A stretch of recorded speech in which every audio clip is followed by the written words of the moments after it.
Aqui é Corinthians.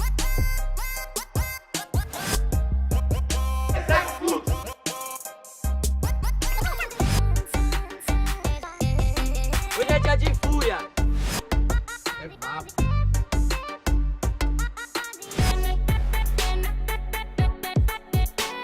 Custa um.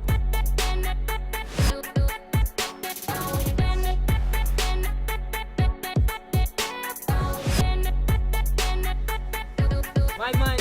Pai tá é bonito, viu? Puxa na fera.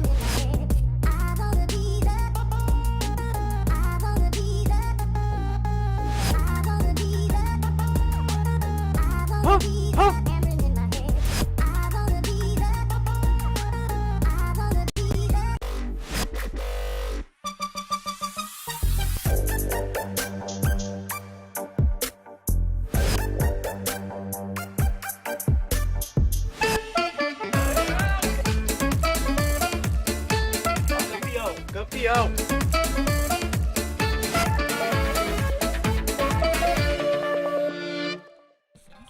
We are live! Welcome you all for the week number 7 of week number 6 of LBFF season 6. We're coming into round 11, bringing you guys all the action, coming with the dispute for the top of the standings on the qualifying phase for LBFF season 6. It will be amazing to see up until the end, up until round 18, and you of course will be here with us. And of course I'm not by myself to bring you guys all the action and all the emotion coming with LBFF. I am sided by my co-pilot Carol Bombshell. How you doing, Carol? Hello everyone. Thank you so much, Marcelo, for having me today, this Saturday that we already reached the half of the competition. Right now we are past of the half, and right now we have some pictures of what is good, what is not, especially because last weekend we got a mixture of feelings of teams that were not so good in our table finally waking up. But today it is double rounds for Group C, so let's see what Group C have prepared for us this weekend. And since we got to see what Group C has prepared for us this weekend, let's check the standings for you guys to understand which will be the path that we will be following this weekend. We have B4 from Group C leading the standings with 411 points. We have also Loud from Group C in the 8th position. We have two teams from Group C fighting to stay inside of the top 12, Tropa and Metagaming, both from Group C. And we have two teams from Group C fighting against relegation, Real Esports and Fúria. Group C has been a group that showed us some prowess, some aggressiveness, but on the other hand, we have Real and Fúria needing to show us more, right, Carol? Yes, Marcelo, perfectly. So today we got these two different scenarios in our table. Before, who is leading the charts, they needed to keep the balance of the good game if they want to sleep one more weekend in the leadership. On the other hand, like you said, the Fúria team needs to take the double round as advantage if they wanted to leave the relegation zone.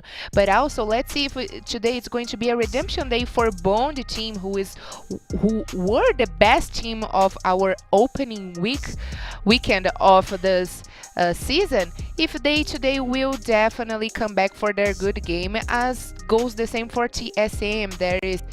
They have dropped out a little bit of their performance. And we have today a few teams that has some players with some prowess in the individual side of the standings. So we gotta check out the kill leaders for the season so you guys can understand who is being the most activated guys in the season. We have MTS that will not be playing today. We have Natividade that will not also be playing today. However, Vitin XP and R7 are coming to try and take the crown from MTS, Carol. Yes, well noticed, because even though MTS is not playing today, R7 and Vitin, like you pointed out, they are a little bit too far from MTS, but not impossible. So let's watch close the game of Vitin, because we know that the team kind of depends a little bit much on Vitin.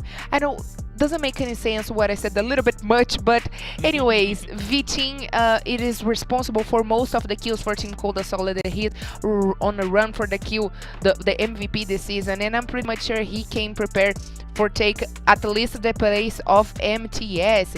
And like I said, maybe today is going to be a good day for Bond team to redeem themselves and come back at least for the top 12, leaving the Access group.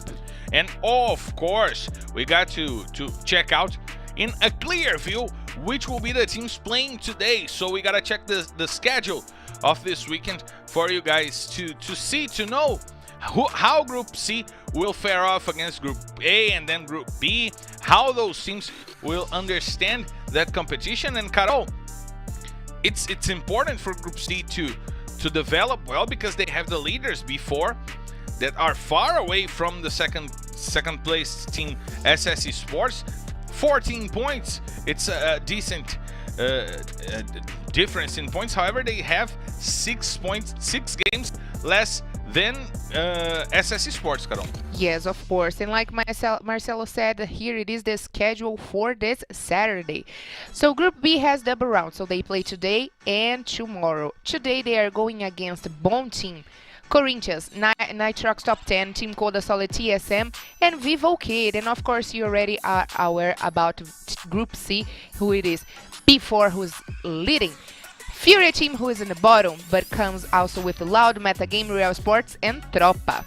And it's important that those two teams get that those two groups get the most points possible, because Group A don't play anymore this weekend. And we'll have tomorrow.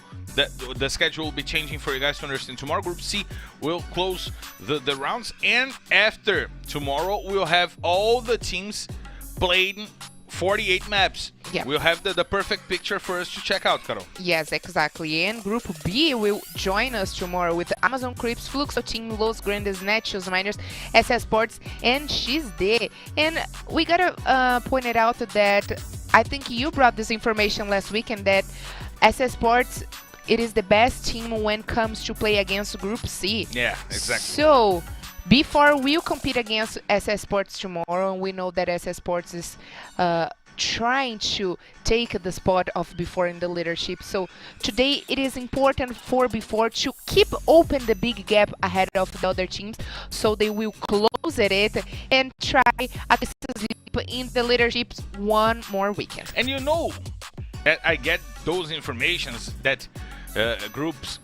SS Sports is the best team when Group C and B face off. You know what? You know why, right? Why? Because I have to cast my team in FF squad. Dig it. For tomorrow, I got Butter and I got MTS on my squad. Nice. Those are the guys that are the most casted for this weekend, and I have Will on my squad. This weekend, for the first time, I did not cast Bobs on my team, but I cast Romeo. But the question is, who hasn't not Will in their squad? Because I put Will in my squad weeks in a row. I mean... Yeah, Will is my absolute starter. No one takes Will off my team. I got Frois today as the coach from Loud. I got Moreira from Tropa. I got Romeo from Nitrox Top 10.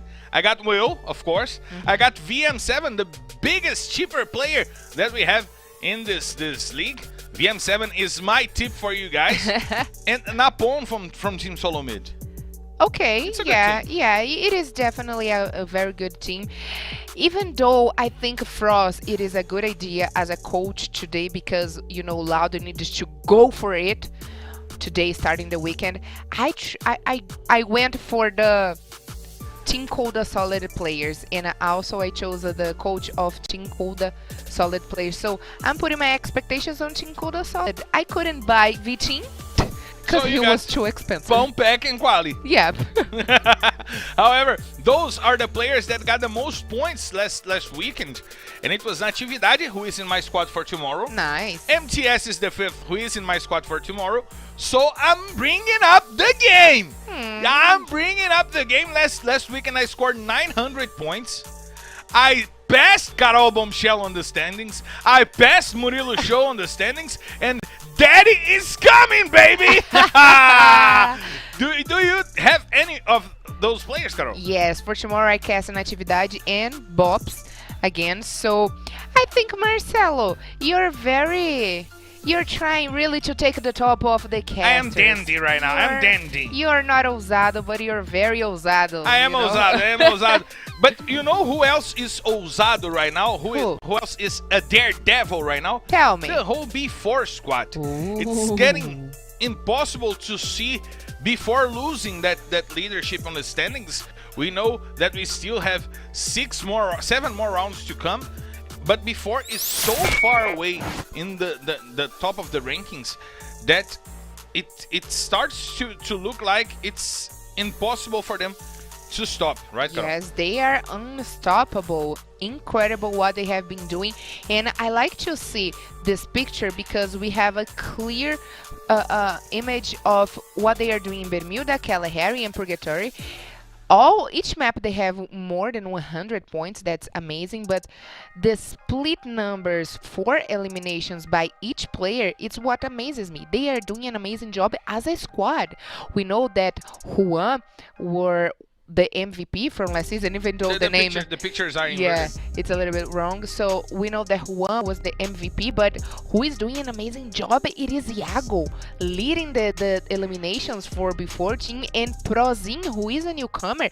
And by the way, I cast him in my squad today. I'm putting my expectations on this little one. I got him last week, and then he did it He did good. well, huh? But this is one of the best starts ever in LBFF from a team, and we got to compare the best starts in LBFF history for you guys to understand the prowess of this B4 campaign as of right now. In LBFF Season 5, Corinthians had an amazing start with 388 points after 36 rounds, which means after half of the season. Corinthians had 388 points.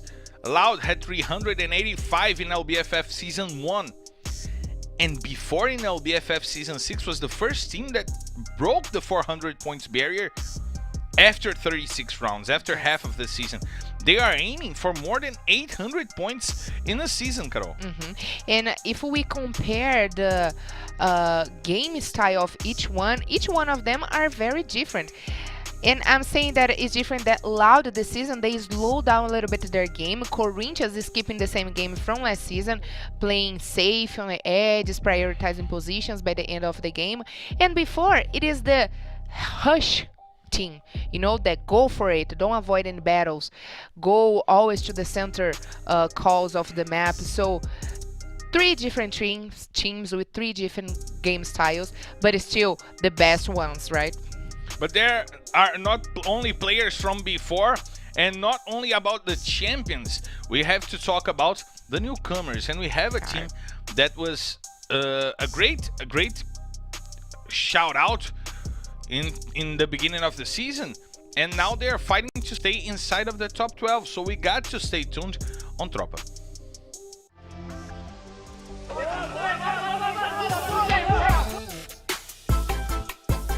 Não esperava ter um início tão bom assim, né? Não imaginava que meu nome seria tão falado assim. Tá sendo uma surpresa gigantesca tudo o que tá acontecendo, né? Tá até agora vivo segurando. Tá tentando segurar esse top 5. Kennedy faz uma granada. Eu acredito que dá sim pra encostar nos líderes de abates. Atualmente eu estou com 52 kills, com 6 quedas a menos, mas eu não quero me preocupar muito com kill, porque pra mim isso pode atrapalhar. Vou focar no time, vou focar com o time. Se o time estiver bem, eu vou estar bem. Deus quiser, vocês vão ouvir muito o meu nome ainda. Minha primeira vez no Série A e já chegar fazendo 17 kills em uma única rodada e é muito importante pra mim, né? Fazer parte da história da LBFF. Tropa vem lutando muito, né? Em busca dessa vaga na final. Estamos arrumando os erros que teve nas últimas semanas. Minha expectativa nessa reta final é que a gente consiga se manter entre os 12 primeiros e que a gente consiga mostrar tudo aquilo que a gente vem treinando, né? And it's actually important for Tropa to correct the mistakes that they had those past weeks, but it's important for them. And since we watched from Cap Gee 2 weeks ago talking about trying new things and trying to find some new meta games for Tropa to play on, maybe it's time for them to stop trying and doing the right thing, right, Carol? Yes, Marcelo, well corrected, because we are half past of I mean, we are past of the half of the competition. Right now, it is really off to think about of the finals. So I think KPG had more than enough time to try the new strategies, but I think Tropa, specifically, since we are talking about them, they are out of the 5 debutants teams around here, they are the best team so far. So I think they got potential. They are led by the experience, of course, of KPG from last season, but also from Moreta, from the tree, and they brought this new one that is Killet, that is also destroying on the run for the MVP. So they got more than enough, and right now, like you said, it is time to stop to try and go for it. And it's an important day for Tropa, for metagaming, because they need to open up a gap, because tomorrow Amazon Crips will be playing, and they want to take their spot in the top 12. They are in the 13th position, only 3 points behind metagaming. And metagaming will have all those 6 maps that you guys are seeing right here below us. The usual rotation that we have for day of LBFF. We have Purgatory, Kalahari, Bermuda, Purgatory, Kalahari, Bermuda coming up for you guys to watch, and I am excited to see what is coming up for us in Purgatory, because we know before made history this season with the Quadrabuia. They made history with the best start in LBFF's history, but in the day they had the Quadrabuia, they didn't get a Buia in Purgatory, which is the map that they get the most points throughout the season, Carol. That's funny, huh? But we know that not always it's necessary to get a Buia. I mean, the Buia, the points for the Buia, it is where you have to go to reach. But also, if you are worried about before, we gotta keep an eye on Loud, because on the contrary, Loud always go for in Purgatory. They have such a dominance over the map, and they most of their Buyas were made in Purgatory, and they start getting Buyas in Purgatory. And they are the second team that scored the most points in Purgatory, only behind Netshoes Miners, surprisingly.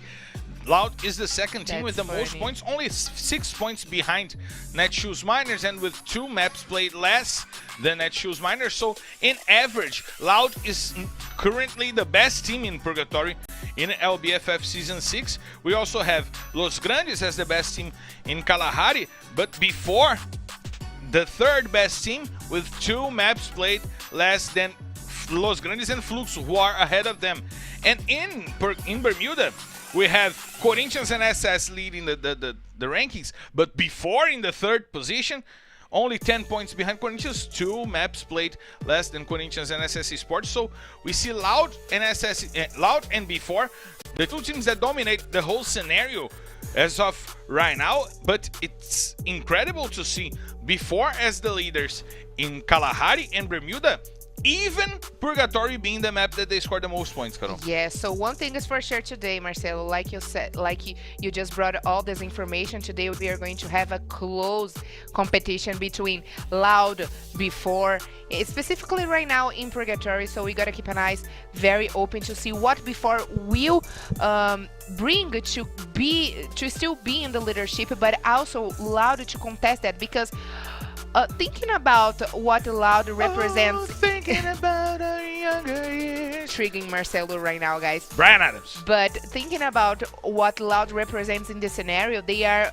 one of the favorite team, but this season they slow down a little bit, but I'm pretty much sure that you will come to contest the first place of before. As much before, we will have an important day to keep ahead of the other teams. And if tomorrow SS Sports will come to also contest that, I'm pretty much sure today it is a day for those teams. They are right behind SS Sports, like Corinthians, Team Coda Solid. So Marcelo, a lot of surprise will be waiting for us on the first map, huh?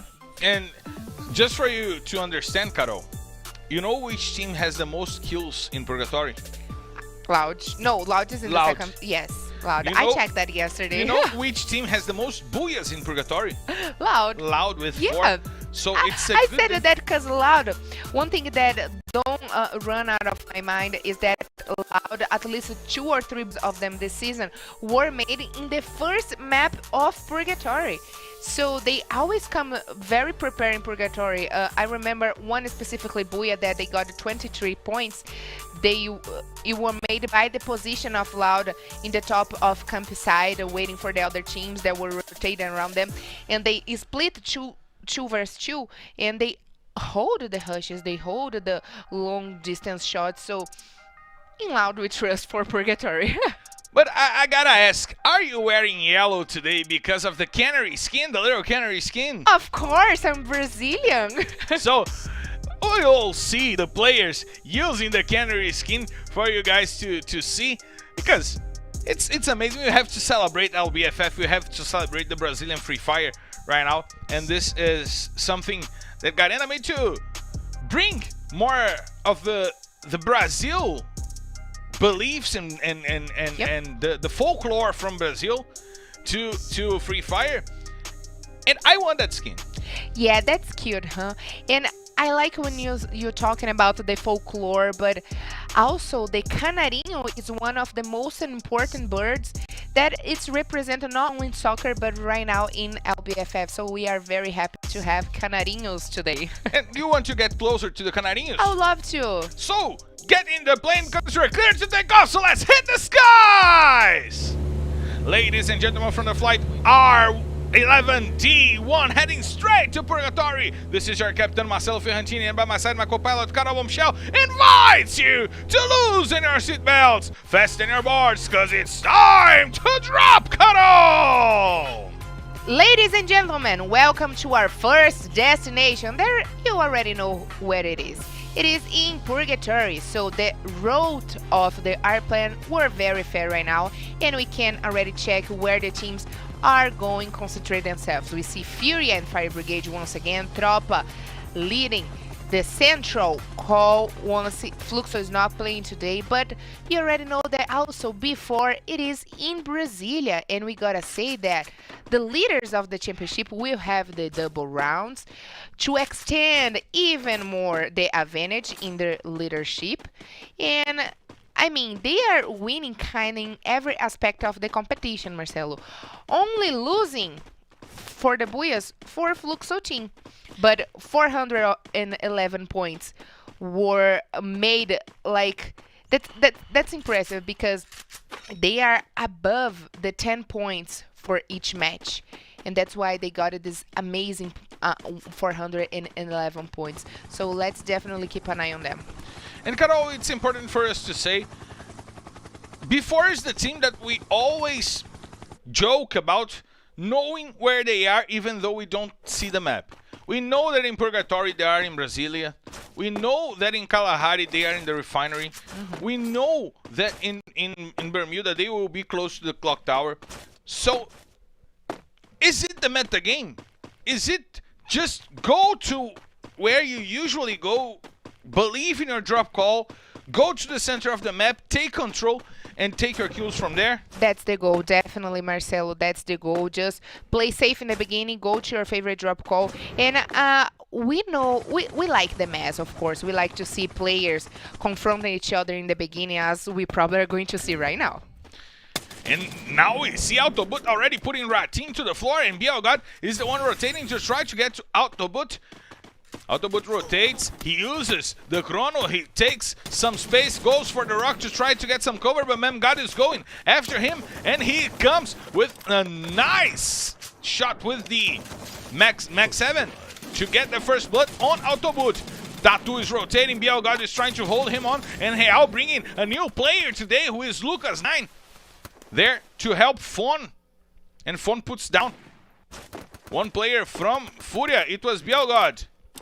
We see that all the Furia players are already standing. Luca goes to the floor as well. There is Fon trying to get some cover, and they will get sent down because Memgod just put Fon down at the same time that Bielgod got his second kill. And Furia starts the day as we want to see Furia starting the day. And Carol, I gotta say, what an amazing thing that we got on our HUD right now.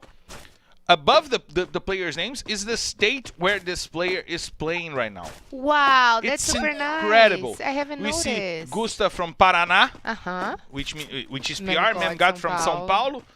Incredible addition to our HUD. Yeah, I like this update. Look, Biel got from Rio de Janeiro. Representing the Cariocas. That's amazing. But Marcelo, one thing that we're about to bring before this confrontation happen between Real Sports and Fury Team is that the metagame is go to a safe call, play safe in the beginning, avoiding early fights. But also, we like the mess and we like to see these teams that have personal issues on the table going for each other. And that's exactly what happened with the Real Sports. They know that they have to keep this distance between Furia team. It is good for them to get the points for elimination, but still keeping Furia away from their points, it is important. But you know, right now this magic didn't help them, and Fury team got the points over them. May I have a little disagreement right now Sure, in opinion go for with it. you?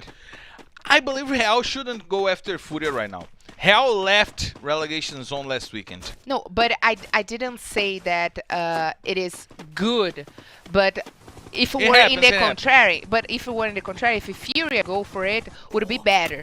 Okay, you know, that's understandable. But let's see how Metagaming now deals with before they went after the leaders. They want to take the positioning in the middle of Brasilia from before. And we see Lost rotating, trying to get to Prozin. Prozin uses the ice to keep himself alive. One more ice coming in, trying to stop the players from Metagaming. And now the surprise position by Lobato. It sends Lost to the ground. Good positioning by Lobato using the ice to surprise the players from Metagaming with the help, the bait from Prozin. And now Juan is trying to rotate, trying to get to the players of Metagaming, and now Cauê goes down. Cauê puts one player down, but Iago brings it back, and Metagaming is back on the lobby. The leaders before wipe out. Metagaming, however, they lost an important player in that fight. Romeo is down, and now we see Nitrox top 10 trying to get some space and trying to get to before. That could be a dangerous fight for before, and they position themselves as further away from Nitrox top 10 as possible, Carol. Yeah, it's well nice, Marcelo. But please continue what you were saying about Real Sports, because I agree with you. They should not engage this early because they were not tread anymore by Furia team. They are ahead of Furia team. They're ahead of Furia. They're going after Team Solomid in points. Team Solomid is not playing today. If they put Team Solomid behind them, between them and Furia, they are already clear of coming back to the relegation zone this weekend. They played well last weekend, going for the points for positioning. They stood their ground in rushes that we did not expect from them. However, they weren't careless as they were right now. They went for the usual drop call of Furia, a place where Furia study the most, where they know where to get the better loot, where they know where to position themselves better. They went after Furia with no weaponry, with no loot, trying to take down a team that knows that space. I think that was not the best option for a team that still needs points despite having left the relegation zone. Yes, well corrected, Marcelo. I couldn't agree more what you said, but today we start saying that it is important day 4 before, but it's also important day 4 Fury team, and they kind of start good, even though they were not thinking about that. It was a good move by their side, of course, to get a squad wipe over Real Sports, getting the points that they need. And since we are talking about them, I cannot recognize their game style because they are known by their aggressive game style. I mean, the team, their organization, Fury team, is a reference in the sports scenario, and last weekend we gotta give them kind of congratulations because they had an amazing weekend, right? They were kind of fair, leaving right now they have to work to leave the red zone, of course, but it is almost 100 points from the 12th place for them to reach. This double round can come and help them. if they know how to use it. Yeah, the journey for Furia right now, it's a ladder they have to climb week after week. They will not jump from the last position to the top 12 in a single weekend, and they will be playing the double round, as you said, this weekend. Last weekend they played well, they got a good number of points in the only day that they got to play here. The past weekend before that one, they also did well. They're improving, they're getting to put their players in the correct positions where they want them to play. Altman is a dude that studies the game, who is aggressive, and who is trying to set the players as a squad once again. They lost two important players for this season, and they brought two newcomers to replace those players in Hatin and Bolin. They brought two newcomers, so it's about studying the game and getting the team ready, right, Carol? It's not about waiting for the results to show up just as you reach the server. Yes, of course. That time worked for them because Real came a little bit less stronger than them, but it's like you said, not waiting for things to happen. Go for it, trying to reach that. You need points for elimination. Okay, wait, play safe, and try to get eliminations by the end, but don't take too long to get a position in the safe zone. So try to adopt new strategies if your game is not working very well. And we see that Bonji is also testing another player, and a player that I was waiting to see. Dorito is in play, and I wanted to see Dorito because Dorito is a nice snack.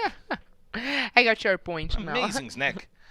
And Dorito is now in play with R7, with 1-9. And we are watching the positioning from Bonji, who is currently in a good position to get some points. They are holding the door of the safe zone near Quarry, in between Quarry and Marble Works. Corinthians is in the center of the safe zone. As usual, they are by the edges of the river. This could be a moment for Corinthians, and this could be a good positioning for Bonji as well to get some points, Carol. Exactly, Marcelo. And Bond really need that, especially against TSM, because they are closing the table, right? They are closing the table, and now they are close in the shots. R7 is trying to get the players down, and Dorito gets the first kill, puts Bob down. And you see that Dorito is really hot, and he puts Vini XL down as well with the AWM. Doing a good job with the snipers, Dorito, right now. Let's see, Vini XL goes back to his feet, but TSM lost an important player for this fight. And now they need to rotate, but they are being watched by the players of Bonji. We see 1-9, the Brazilian Saitama over there. We see Dorito from Minas Gerais. Why? Trying to get... You did it not. Why? Why not? Why? Why? Amazing. Why is not the WHY? It's just UAI. It's a common slang here in Brazil. Usually said an expression. Usually used by people of Minas Gerais. It's an interjection actually. Yes. Used by the people of Minas Gerais.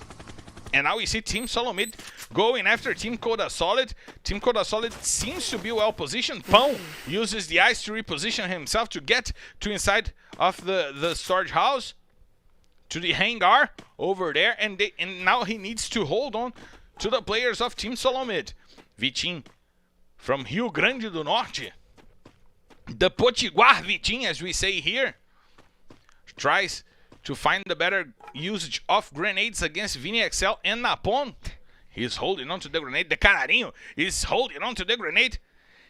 And I feel represented by the Canarinho. Yeah, me too. Because his head is too big. Oh, not me. And my head is also as big as hell. I thought you were saying about the Brazilian style. And now Vitinho uses the grenade. He tries to go after Vini. I'm sorry to interrupt you, Carol, but the grenades are coming in. The rain of grenades from the Canarinho. And look at how pistola he is. Look at how mad the Canarinho is, as Vivo Cage is now trying to engage against Bond. Also Nitrox top tempo. Brokofé puts 1-9 down. Bond is coming for the fight as well. Dorito tries to hold on for Bond. He is the sniper. He will be a player that will be used from behind, and look at what he did to Vitin XP. He puts Vitin XP down, now he sends a lot of damage to Kawan, and now Quali puts Kawan down. Amazing sniper shots by Quali, the player from Team Coda Solid, who is one of the top killers of the season for this team, now holding on the space for the teammates to run. And we see Pão over there, we see Vitin XP all getting together, and Team Solomid from behind trying to avoid Team Coda Solid from leaving the hangars. Now Team Coda Solid is sandwiched between Bondi and Team Solomid. Now this could be a bad moment for Team Coda Solid as they try to rotate.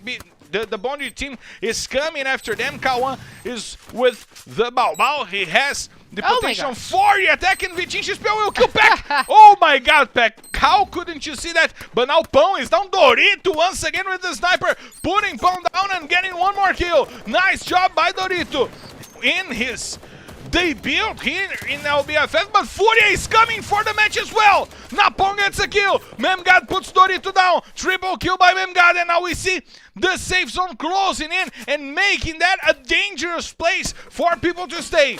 1-9 is taking damage from the safe zone. He uses the bandage over there, and we see Quali also going for the shots, and Kawan comes for Loud to get some kills. He puts 2 players down from Team Solomid. Bielga tries to recover for Furia to keep going after a good positioning. Gusta goes down because of the safe zone, and now Bielga will not be able to help him. 1-9 is coming from behind, from inside of the safe zone, and look at the mess that we got here with a lot of teams coming in. Bondi goes down. They are back on the lobby in the 10th position. Now Kiled is leading Tropa to go after the players from front, but Hachi and Bielgod are trying to hold on. Team Coda Solid is sent back to the lobby, and Furia goes down as well because Tropa went to get them. Look at Modestia with the grenade launcher. Iago is also doing a good job and sends one more player down. Iago now tries to get B4 to the position where they want to be. Moreira gets the kill on Napon. 2 players from my FF squad, so I'm mad.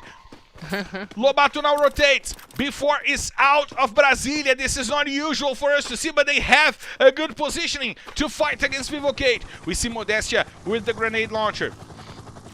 B4 has only 3 players because they lost an important player who is Juan in the fight against Metagaming. Vivocate tries to hold on. The current champions are trying to find the shots. Nando9 puts Kronos down, and it's a duel between 2 great snipers. And Nando9 takes the best of Kronos. Now a fight on the other side of the river between Corinthians and Tropa, and Moreira puts Pops down. Oh my gosh. And now Tropa is coming after the players from Corinthians. Osado tries to hold on while Killet goes on. Killet goes down because Zenak used the Mag 7 to get him down. Zenak goes down, and Corinthians will be wiped out. Moreira gets the kill, and now Iago has the quadra kill for B4 as well. And Giga is the last player from Tropa with only 1 inch of life left. He tries to hold on inside of the river to keep Tropa into this game. Nando9 sends Iago to the floor, and Modestia! The double with the grenade launcher. Modestia sends B4 back to the lobby. Now Vivocate has 7 kills, 5 on the hands of Modestia, and they have to deal with Loud. Loud tries to rotate to climb the hill to get a good positioning to fight against Vivocate. And look at Giga. Giga is still alive for Tropa inside of the river, keeping himself quiet. As we see Will going down, Will have the sights on Giga. Giga has only half of his life left, and Noda will get the kill. Now Loud has 3 kills on their hands. They can get a good positioning to fight against Vivocate because they are inside of the safe zone and Vivocate is not. Vivocate will have to rotate. It's a 4-on-3 fight. Vivocate has the numbers advantage, has the high ground advantage as well. But the grenade launcher shot almost puts that guy down. Ooh. And now General will go down, but Kawan also went down. Nando9 is inside of the gas. He will not be able to leave it. Noda tries to hold on. Noda has the shot, nice. And it's a booyah! Loud! A good positioning inside of the safe zone, despite the lack of advantage in numbers and in high ground. Loud fought a good fight. They used the negative and the grenade launcher to get the players of Vivocate to just a little bit of life left, and the safe zone did the rest, Carol. Intelligent and smart play by Loud and by Noda, holding on and once again being clutch for Loud. Well done! And Marcelo, can you believe that the starting off this day, we were talking about how impressive it is that Loud get most points and most kills in Purgatory, and I said one thing, Loud always get the first booyah in the first map.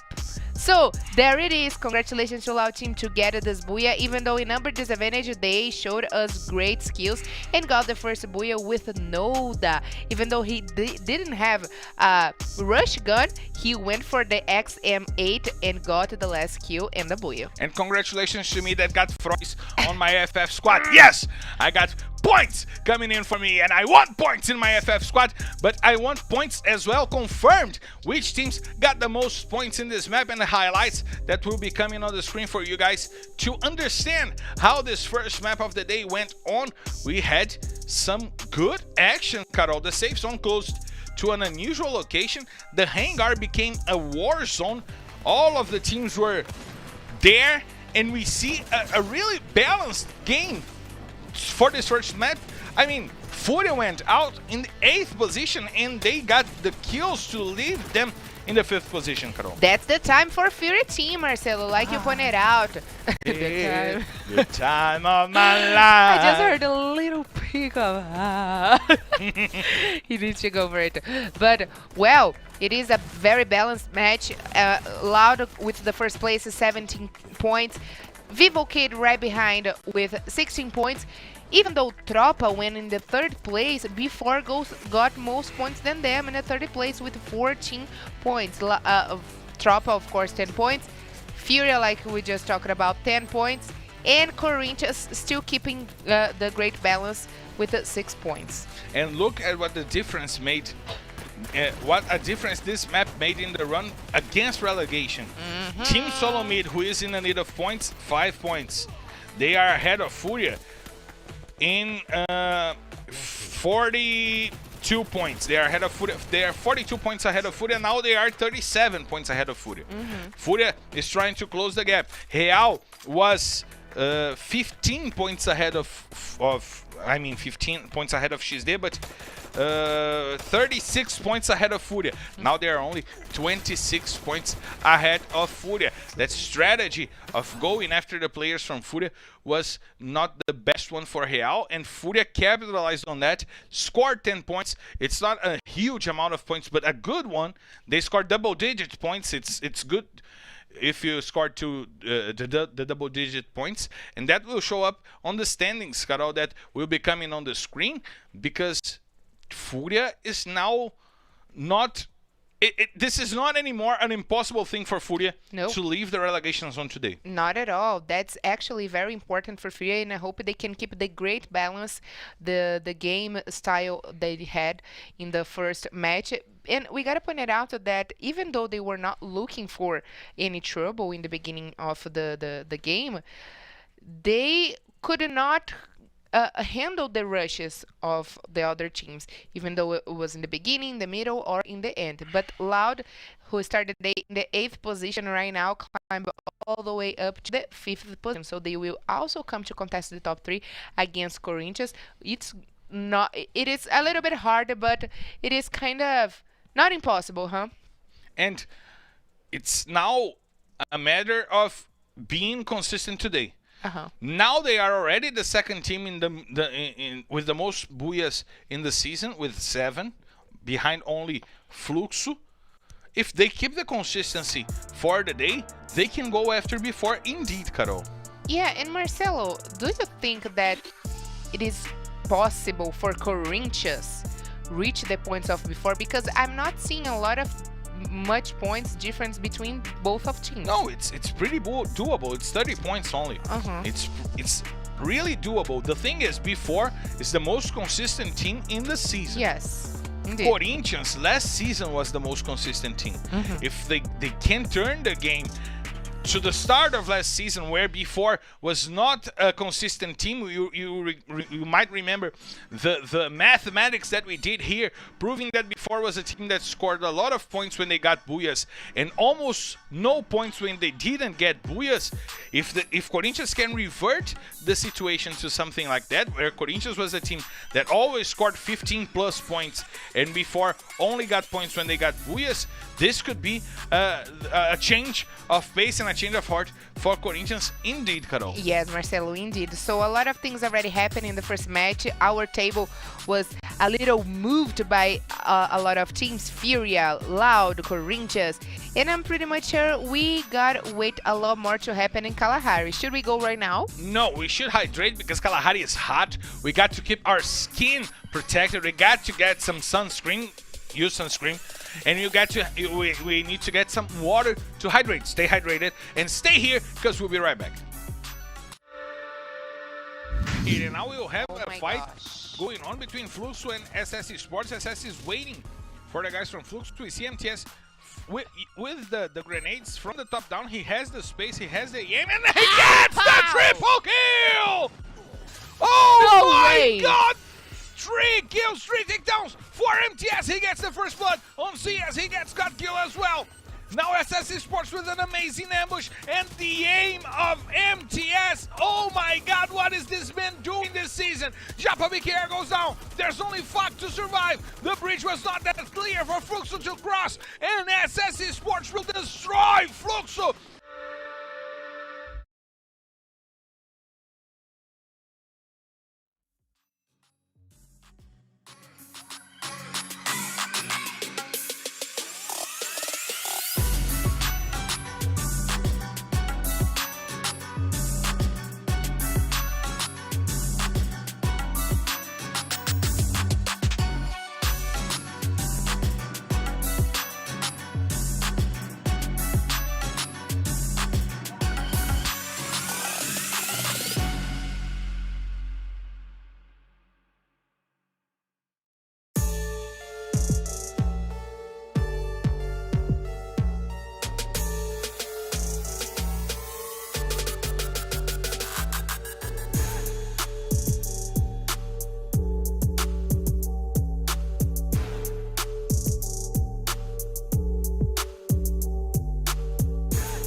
We are back live and we are ready to party because it's the drop number 500 of Kalahari coming up for you guys, and we have some numbers to bring you for this drop number 500. Who will get the 500 Booyah in Kalahari, Carol? Ooh, that's the question. We don't have SS Sports playing today. We only have Loud, Corinthians, and Before. So it is a great opportunity for have a double Booyah coming from Loud. Who knows, maybe the consistency coming from Corinthians will help them. But who is really solid in this competition, it is Before.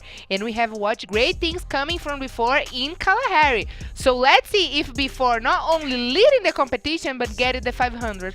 But it's important for us to point out that those numbers show up teams that has been playing the LBFF Serie A for a long time. Vivocate, Corinthians, Before, SS Esports, Loud. Those are teams that are regularly in the Serie A of LBFF. However, the second team with the best performances in Kalahari this season is Team Coda Solid, which got to the Serie A last season, and now they are placed currently in the 4th position with the most points, but once again the average sends them with a good positioning. And today they're the second best team playing in Kalahari, so they are runners for this position, for this possible Booyah number 500. Yeah, so let's bet, because Marcelo just brought the information of the best teams in Kalahari. Let's have a whole scenario here. So in first place of the teams that are playing today, of course, in first place we have Before, right after Team Coda Solid, Vivocade, Loud, Tropa, Nitrox Top 10, and after Corinthians, TSM, Bond, Metagame, and Furia, and in the bottom, Real Sports. So it is a kind of a mixture of feelings that we are going to watch in Kalahari, specifically because we get this expectation on the 500 Booyah. And I don't want to bet in anyone because I don't want to be the kiss of death. No, you will bet, because I will bet as well. Who you're betting to? You bet first. I know my bet. Why? I have to go first. Because you called for the bet. Okay. I'm just gonna say here, Furia. Damn, that was my shot. Furia, because they got the 33 points Booyah. That was my brand bet. record, so I was betting on Furia. we just Zika Furia. We just Zicamos Furia. Also, I will bet on Loud because I have Froys on my FF squad. Boo. Okay, it's a battle now between Loud and Furia. Who got the most jinx from me and Carol? And Carol, I am eager to see this drop number 500 because it's incredible to see that Kalahari, we know it's a recent map for us here in Free Fire, but it's already a map that is loved by some people in the community. Yes, indeed it is. Even though it's not my favorite, I think Kalahari has specifically places better for each player. Once we see that most of the replacements happens in Kalahari or Bermuda, but most of them in Kalahari, because Kalahari is the place for the snipers. It is the place to play with of course, coming with the grenades, but to have a better vision of the whole map. It is a short map, but it's still wide open. So we gotta see who is going to be the best one, the last survive, and the winner of the 500 Booyah.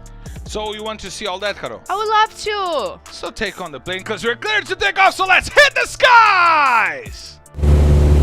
Ladies and gentlemen, from the flight 500 of Kalahari! This is your Captain Marcelo Ferrantini, and by my side, my co-pilot Carol Bombshell invite you all for this amazing party! So loosen your seatbelts, fasten your boards, because it's the 500th time that we're dropping in Kalahari! Ladies and gentlemen, welcome, a big and very warm welcome to the desert of Kalahari.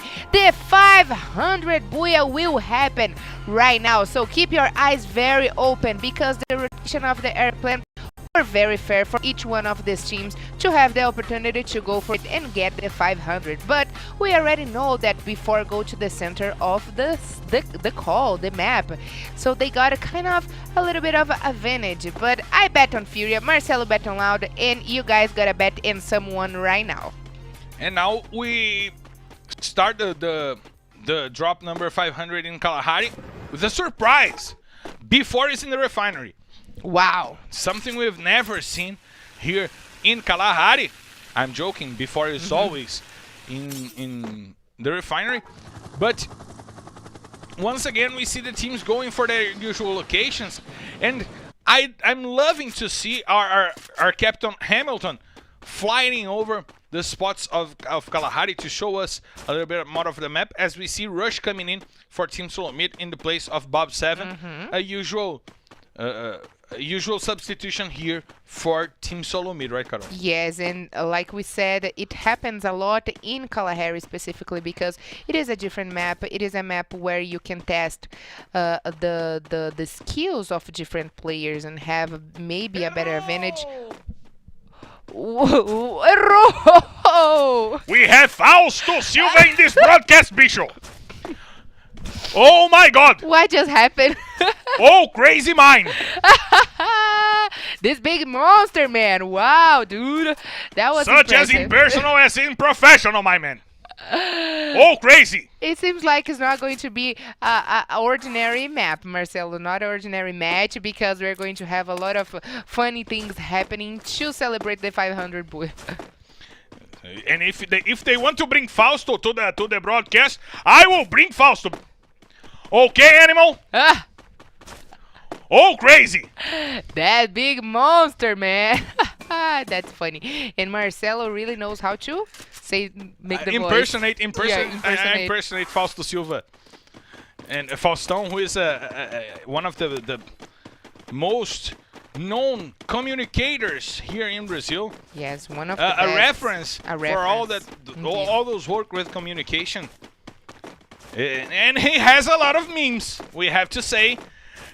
As such a good communicator, of course, he has lots of memes. And you know, I love to impersonate communicators, but doing it in English is such a hard task. Have you ever imagined Silvio bringing Free Fire for you guys in English? No, can you try it? I'll try it.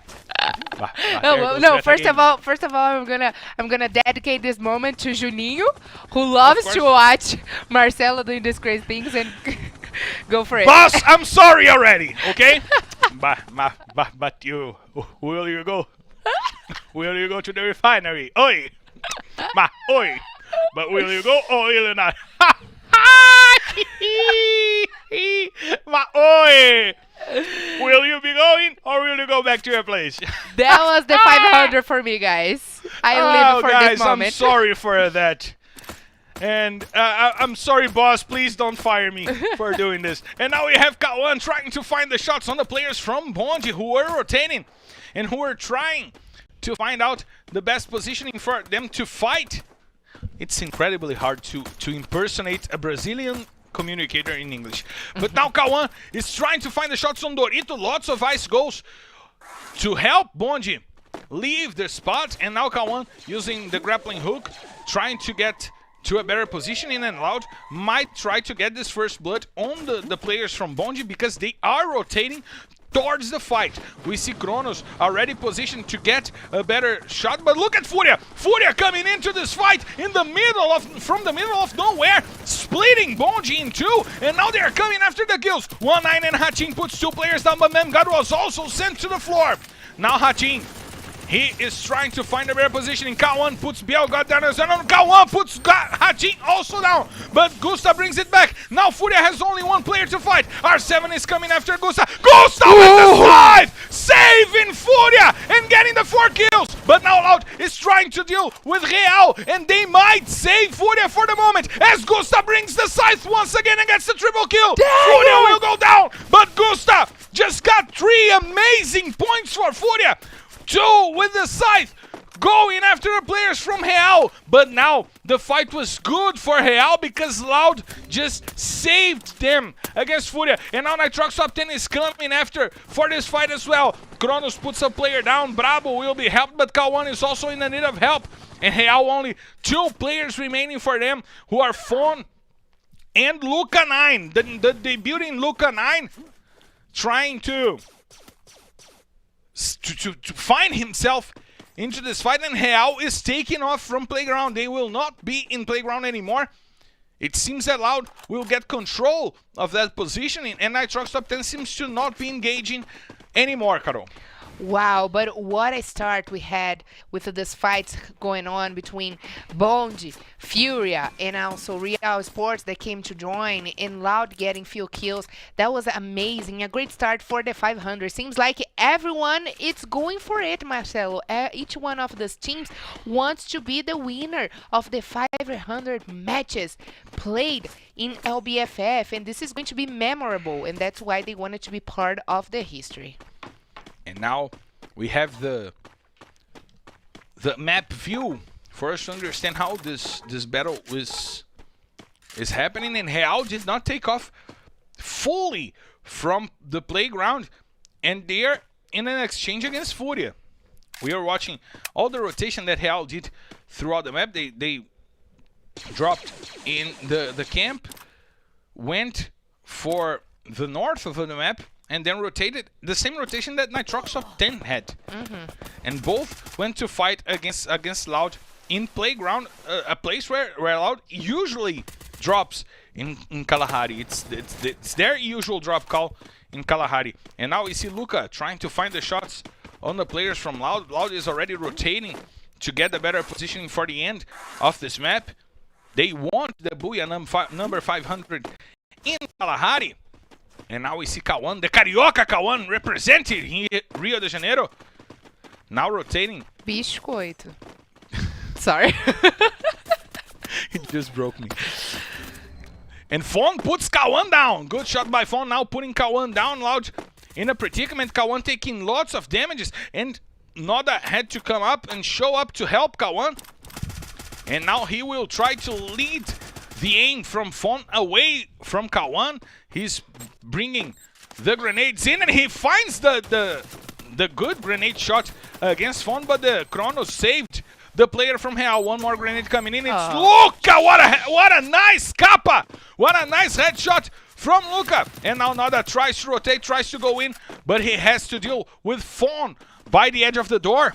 And Luca is in the window. The grenades are coming in, and lots of damages coming in for against Luca and Fon. We know the grenades were nerfed. They should have killed the players from Real, but look at Noda going all by himself and being killed. I mean, no need for Noda to do it. Kawan got late on the fight and now just sent Luca to the floor. And now we'll send the last player down. But no need for Noda to do this, Carol. No need for Noda to get so ahead of that. And look at that. Loud is the kill leaders for Kalahari. That's amazing. In Kalahari history. So there it is, a little bit of homenagem. Homage for them, right? So congratulations to Loud to be the kill leaders in Kalahari specifically. And I like that billboard. Yeah, that's nice. That's really nice for Loud team. And representing that, they were not wiped. They got wiped over Real Sports, and right now they are following in the map with only 3 players because Noda messed up. Noda messed up. He didn't need to go that eager for the fight all by himself against 2 players from Real. And now we see Tropa using the antenna to get a good positioning and to find Rush rotating for Team Solo Mid over there. The danger zone will not reach any players. But we see Team Solo Mid going after the command post, a place where Corinthians usually plays.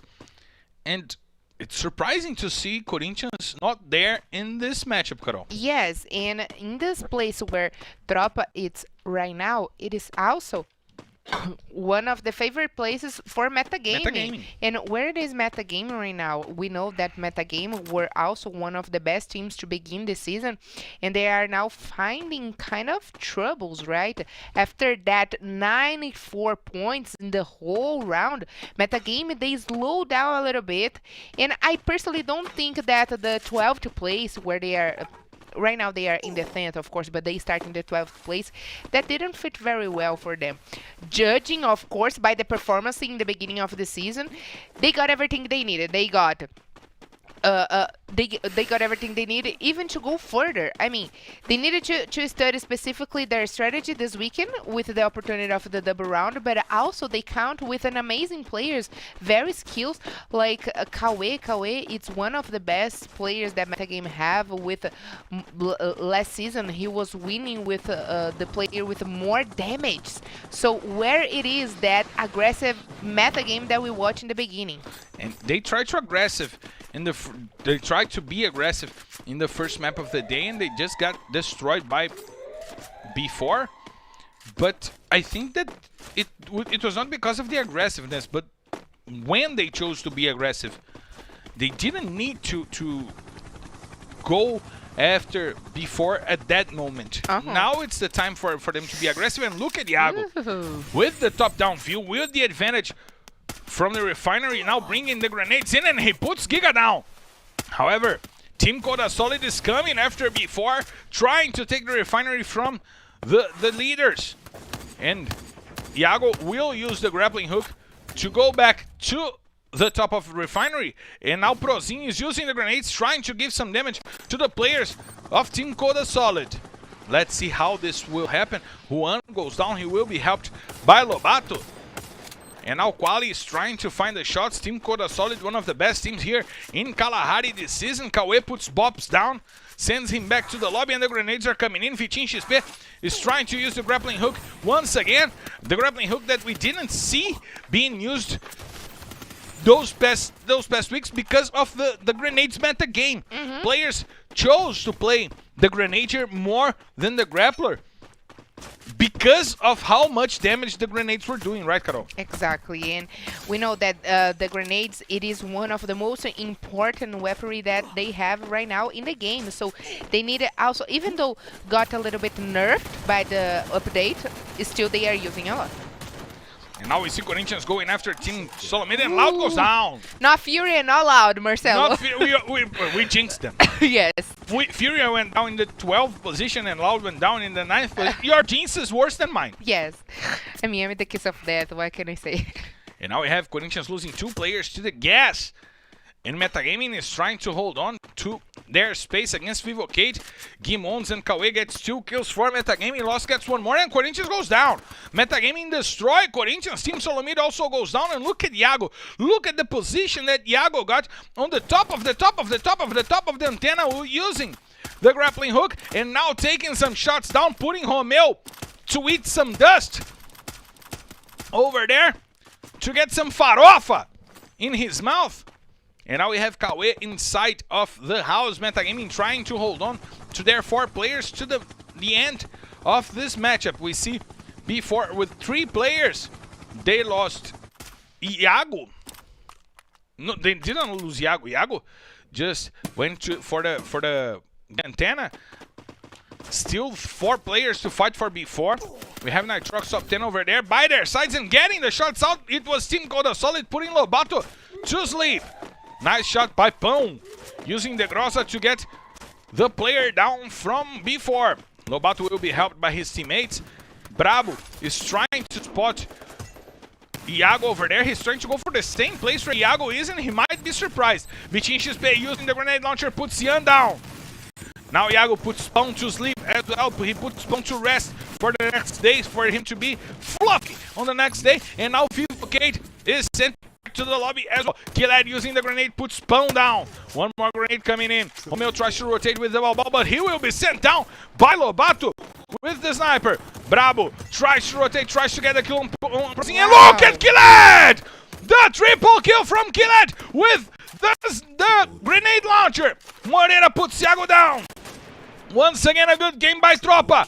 3 teams still remaining, and Tropa has the advantage. 3 teams with 7 players. 2 from Nitrox top 10. And we have B4 represented by Lobato. Look at B4 holding up until the end of the game. Lobato, once again, leaving the game for B4 to get some points. We have Brabo, we have Chinese representing Nitrox top 10, and Lobato will have to go down. He tries to rotate, he tries to leave the players from Nitrox top 10, but he will not be able to. Lobato goes down, and now it's easy. It's easy. It's Booyah number 500 for Tropa!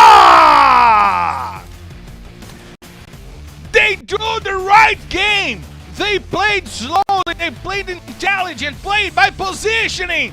Got the space and got the star on Killed, getting the kills when they needed the most. So, Booyah number 500 of Kalahari goes straight to Tropa, Carol. How come newcomers getting the 500 Booyah? That's amazing. It's showing how Free Fire can go even further in this whole world. LBFF bring the best of Free Fire for you guys with the buildings of in this season, counting with the experience of Moreira, of the tree, but led by the skills of Killed. Well done, Fury team, and congratulations for the 500 Booyah. And impressive play by Tropa.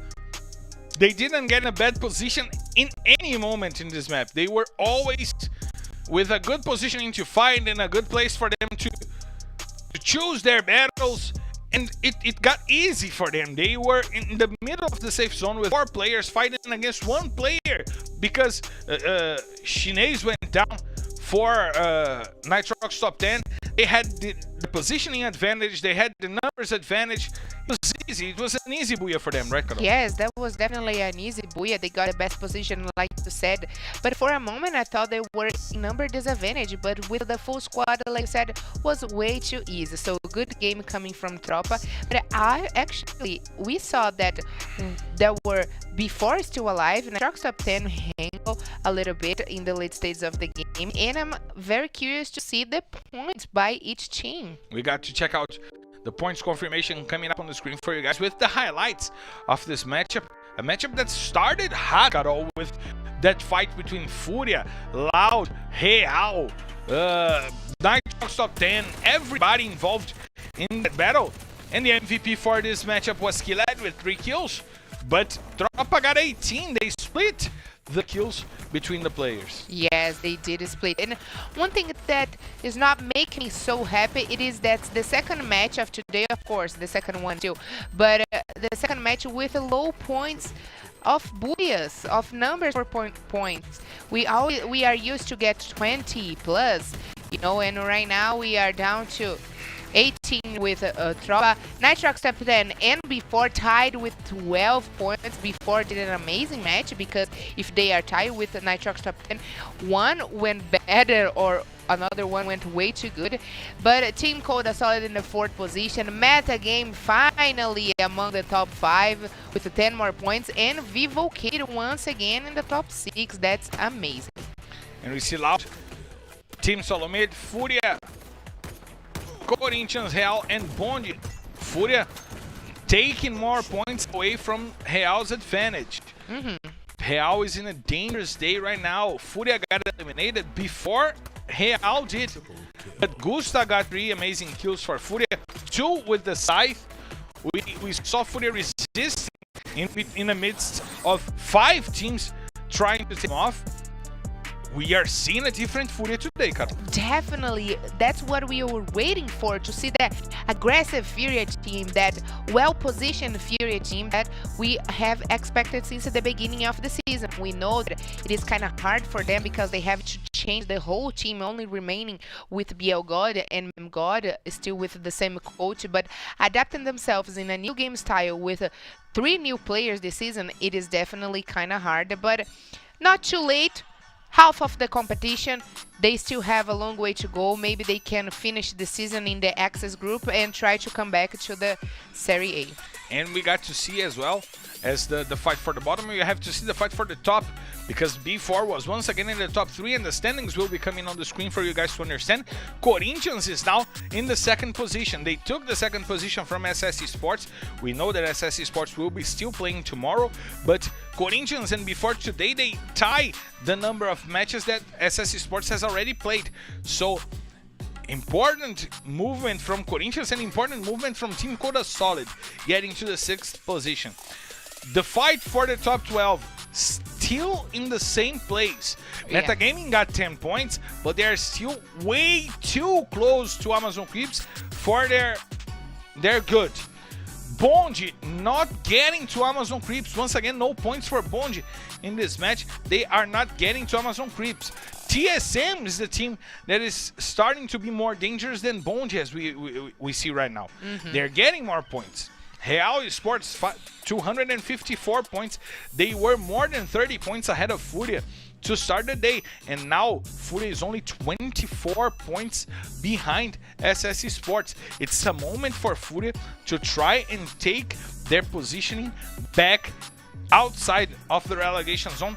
They will finish the day ahead of XD, no doubt about it, but they can finish it ahead of Real Esports, Carol. Yeah, but what's most disappointing for me, Marcelo, is to see Bond team, who were the best team of the first weekend of Season 6, in the Access group, trying to find back in the top 12. It is kind of really sad to see a team with a very potential and a lot of players with skills, experience this season in the 4th position. And like I said, the good stuff coming from Furia. It is also doable for them to reach the points of Real Esports, trying to fight for the spot also for TSM tomorrow. So let's see what else Furia will keep bringing match after match. And we will check this in the next map that will be Bermuda. You know that, the usual rotation, but we got to get our Bermudas to be relaxed after the heat from Kalahari. We need to relax in Bermuda a little bit, and we will be back after a quick break. And as we see Will, well prepared, well positioned, trying to gather the information. Tattoo puts down K1, VX7 with the mine. He's not on the play, but his mine is making victims for him. Tattoo puts Kronos down, and he will finish off. Wow. 3 players from Loud. There's only Noda to fight for Loud, while Tattoo tries to rotate. Real already with 6 kills. Good job.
Eu sou o Kim, sou o treinador do Bonde e eu sou o Free Fire. Chegamos na LBFF 6, vamos ser campeão.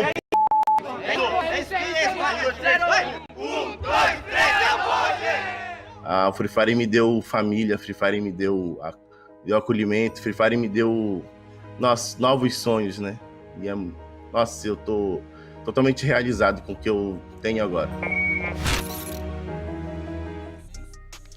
Get ready, because I Am Free Fire for today will be incredible with Kim, the coach from Bronze, and you guys will check this after this 3rd map of the day, after Bermuda, that we are already getting the plane ready. We're cleaning it, we're getting the pillows all fluffy and ready for you guys to watch it, getting that banner that goes ahead of the chairs with our name tags over there, the magazines that go on the package ahead of the chair. It's all ready. The airplane seems to be ready, Carol. It seems to be ready. The flight attendants gave us the clearance, Marcelo. They gave us, indeed. They are already with the cart in the corridor with the drinks. So we're clear to take off. So let's hit the skies!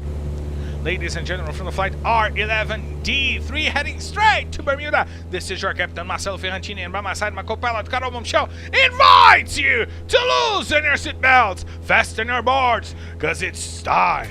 Oh yes, it's time to drop, Carol! So let's go to Bermuda, the most loved one by the players. That's the map, that's the chance for teams to get ready for the game. The 500 Booyah already happened, but who is going to get the 501? That's the question, because Tropa already got a Booyah, Loud already got a Booyah, and I tell you what, Marcelo, it is already time for us to get a double Booyah.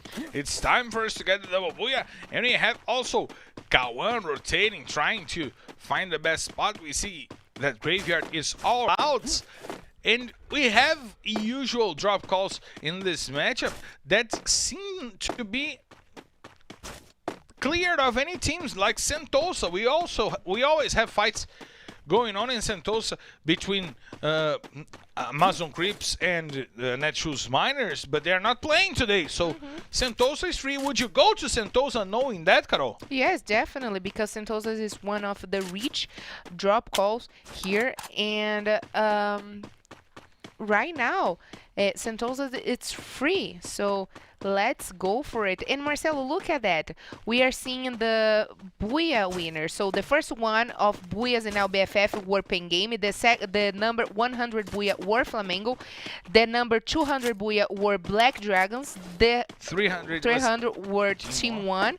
The 400, it is SS Sports. And the 500 right now, it is Tropa. Tropa. That's amazing. I like that quick information that our group, our crew gave to us. That's always important to remember, even though teams like Pen Gaming, Black Dragons, and Flamengo are not part anymore of Serie A, they made history, get this number of Booyahs. And it's incredible for us to see the magnitude of LBFF right now here in Brazil, and we are bringing it to the world. And it's humbling to be a part of that. It's incredible. And I thank our crew. I thank Garena for the opportunity. I thank Booyah for the opportunity. I thank you guys for being by my side. And I believe the feeling is the same for Carol. But who is being humbled right now is Memgod, who needs to rotate because he saw that Loud was going all in against them. And now they are already rotating to try to get to a better positioning for this possible fight, Carol. And I tell you what, that Loud, they usually, last season they were going specifically to Observatory, and right now they changed that to Graveyard and Bull Eyes, leaving the space open for Furia team, but they always come to contest the few eliminations against Furia, which has been a little bit easy.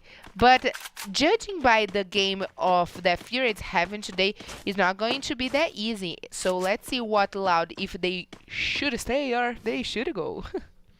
And we are watching how Furia is positioning right now. They are now flanking Loud. 2 players aside, and Kawan and Will are left behind all by themselves. They can be ambushed by the players from Furia right now. We see Hatim getting the information. He's communicating with Memgad, who is on the other side. Gusta is also on the other side. And we might see an ambush by Furia, Carol. Yes, an ambush by Furia. They are splitting. They are doing definitely a well communication by themselves, but also they are split by themselves, and Loud have 2 and 2 players together. So let's see who of these 2 different teams we have the best strategy, because they have 2 different scenarios. And hey, my gosh, eita! And now we see Hatim. The ambush is working. Hatim puts Will down, sends Will back to the lobby, and now Memgad gets the kill on Kawan. Look at Loud getting ambushed and destroyed by Furia, and the banners are coming. The banners are coming and Furia is coming back. We are finally seeing Furia. The same Furia we saw historically in LBFF. Before now taking 2 casualties in a fight against Vivocate, and Iago will not help the players. Iago and Robato will run, because Vivocate also got the ambush out on before. And 2 of the best teams of the season now losing two important players, Carol. Of course, two important players and the frontliners. If not for Noda and Kronos is still alive, the game of Loud will be damaged. But look at Furia. They will come to chase like dogs. Kronos and Noda. And it's going to be a hard mission for them to leave the place of Graveyard and Blue Eyes. And now we see Furia going after the two remaining players They from are Loud. splitting right now. They're splitting once again, but they have two-on-one fights to fight. But actually, I think they are splitting to at least one of them to be focused. And the other one maybe run and get to the position points. Yeah, they are avoiding that strategy that one player runs away and keeps the team alive. Furia going for the 2-2-1-1 fights, and Hachin gets the kill on Kronos. Now there's only Noda to fight for Loud, and Furia is searching for Noda. It seems that now they will not go after the player from Loud, or they will go with the car. Let's see how Memgad will do it. They're going with the car, searching for Noda. Noda who climbed that hill that Biogod is siding right now. Fury is looking very strong today. Furious looking very strong today. They got already 15 points on their hands. A team that had only 215 throughout the first 36 maps they played. Now in 2 they got 15. Good moment for Furia and a good day for the players representing the Panther. While we see Noda trying to run for his life and for the life of Loud. Going to the observatory. A place where the loot is good, naturally good. And this time even better because it's inside of the blue zone. But Hachin is going after him. Furia will not lead and will not let Noda leave for too long. We see Memgad and Biogod getting to him. Memgad will face him off straight. He already gave the call to his teammates, and Biogod is shooting from above. They are going after Noda, and it seemed personal. It was such a hunt that it seemed personal. Noda will be sent down. There's no way that he will fight against those 4 players. Biogod gets a kill. Loud goes back to the lobby with no points. Furia destroyed Loud, and it seemed personal, Carol. Of course it is personal. Why Loud needed to come and get the spot where Furia teammates placed? So stay over there, and there it is, a homage for Furia team. Once again. That's incredible. A lot of great things we are watching today. So definitely today it's a special day, not only for those teams that are in need of our table, but we are celebrating the 500 of LBFF. And clap your hands for Furia. Clap your hands for Furia. This is our beautiful crowd now clapping hands for Furia. I'm loving this sound bits coming on the stream for today, Carol. Me too. Makes the game even more nice to watch, even more enthusiastic to watch. So I hope you guys are liking and enjoying it, and stay to the end of the day. So go on our social media, follow us and interact with us, post the 500 of LBFF, and we are tracking what you're saying as well. Now we have Bonji trying to ambush Real. They seem to know the information of the rotation from Real, and it seems that they will go for the ambush. Let's see Kawan rotating with 1-9, with Dorito, with R7. They're trying to get to inside of the safe zone, which is now closing to the peak. And the peak is now full of teams that can make that become a war zone, Carol. And one thing that I'm asking myself right now, it is that Vivo Kid is playing today, TSM is playing today, and the last 2 booyahs that happened last weekend on Sunday were made by Vivo Kid and TSM, who, of course, they didn't do much other than that. And today also they are they're not shining. We are not watching much coming from them. We talked a lot about Furia. We talked a lot about Real, Loud, before Tropa that already made their first Booyah today. But important teams like Vivo Kato were not mentioned at all today, huh? And now we see that rotation from Real. Real, who needs to play better today, who need to be more conscient on their rotations, trying to find a better spot for them to rotate. They are in Bimazaki right now, using the little canary, the canarinho skin over there.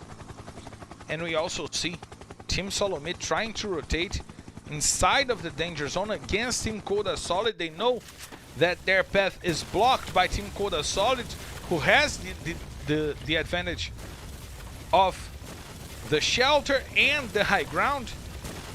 This could be a dangerous movement by Team Solo Mid right now, Carol. And if we're not for Loud going back to the lobby in the 12th position, I would say that this match in Bermuda, it is completely safe, where the players are not rotating that much. They went just to their favorite drop calls and stay over there.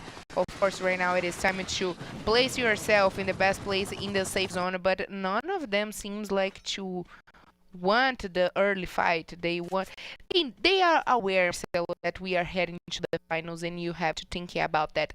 Even though you can play the finals if you are inside of the top 12, it is also important to worry of the points advantage that you start in the finals. Yeah. We gotta remember that who finished in the first place get the 12 points, who finish in the bottom gets 0 points to start the final. So the standings is almost like an extra match for the finals. We know that the finals will be played in 9 maps.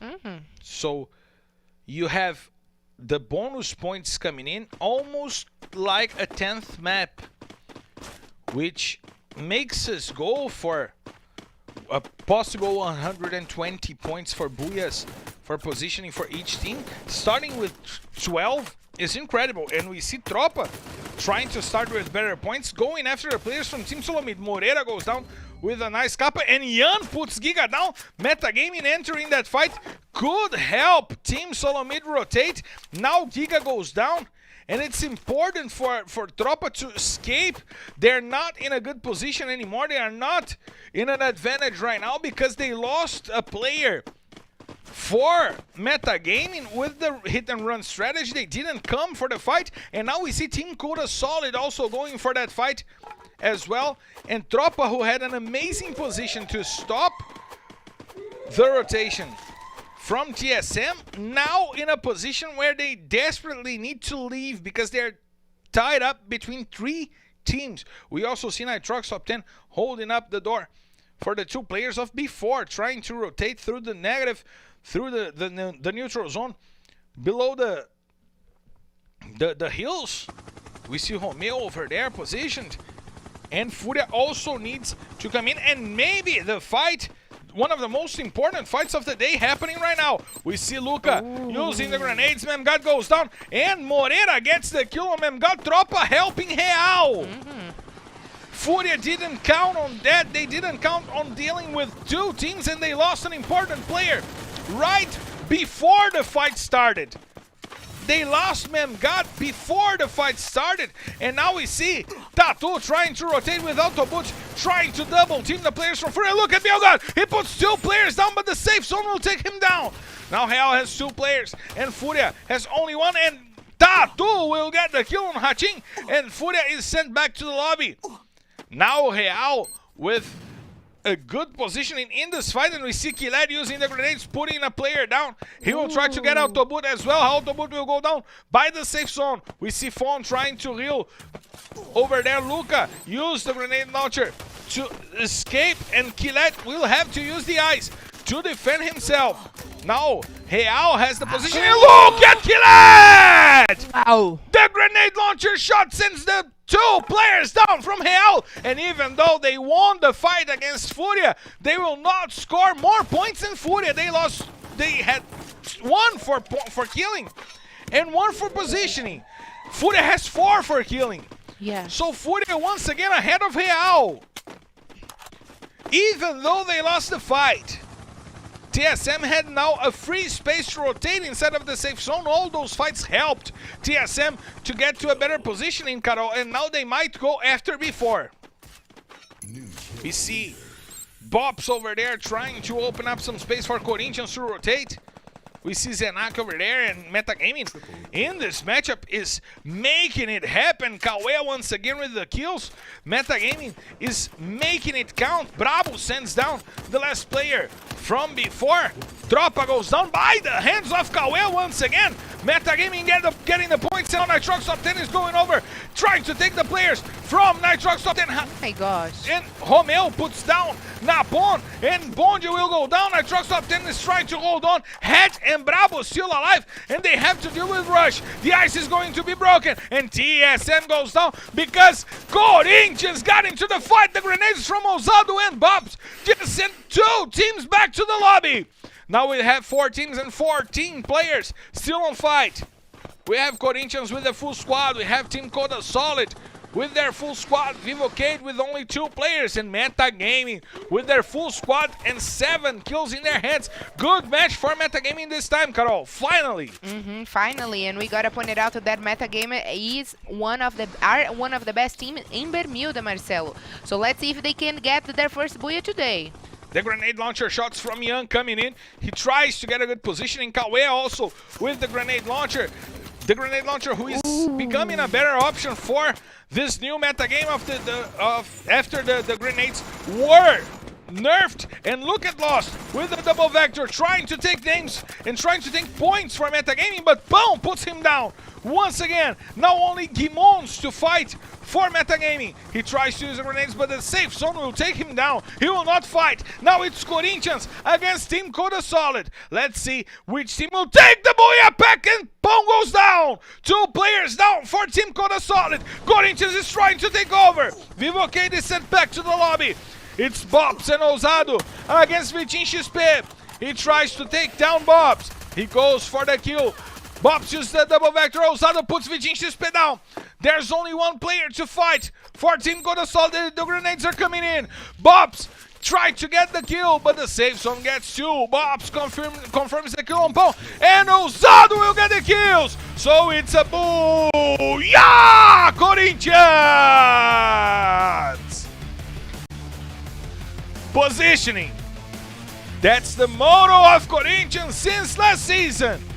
And they did it again in Bermuda. A good positioning, choosing the good fights, leading to the end of the match. Corinthians gets an important booyah for today, Carol. Timão got their first booyah here today in Bermuda, which makes them the first team, the best team in Bermuda that belong to their group. So that's amazing stuff coming from Corinthians, like I said, well positioned. That's their strategy. Be positioned and avoid early fights and go for the center of the calls to get the best points. And of course, the best points, it is with the booyahs. And they got the booyah over here. So nice stuff coming from them. And I'm kind of happy to see that Team Coda Solid went back to the lobby in the second position, because I chose Peck, even though he didn't get much points for killing, but their coach, I also chose their coach to be my coach, my FF squad. But we got to check out the confirmation of the points, Carol, for you to know how many points you scored with the coach from Team Coda Solid. That will be coming on the screen for you guys to see and to watch the highlights as well. Will be soon coming up on the screen. But good games by Corinthians, by Team Coda Solid, Vivocade keeping themselves alive, but most importantly, Metagaming, Carol. Yes, I was about to say that Metagaming look very strong, even though they were penalized by the grenade launchers coming from Team Coda Solid. They still made a great game, finishing this match with the points for the second position. Well done. So Corinthians, once again, low points for the confirmation of the booyahs and the top 3 positions. We are still behind the 20 points. So Corinthians score 18 points, followed by Metagaming with 15 points. Team Coda Solid 11 points.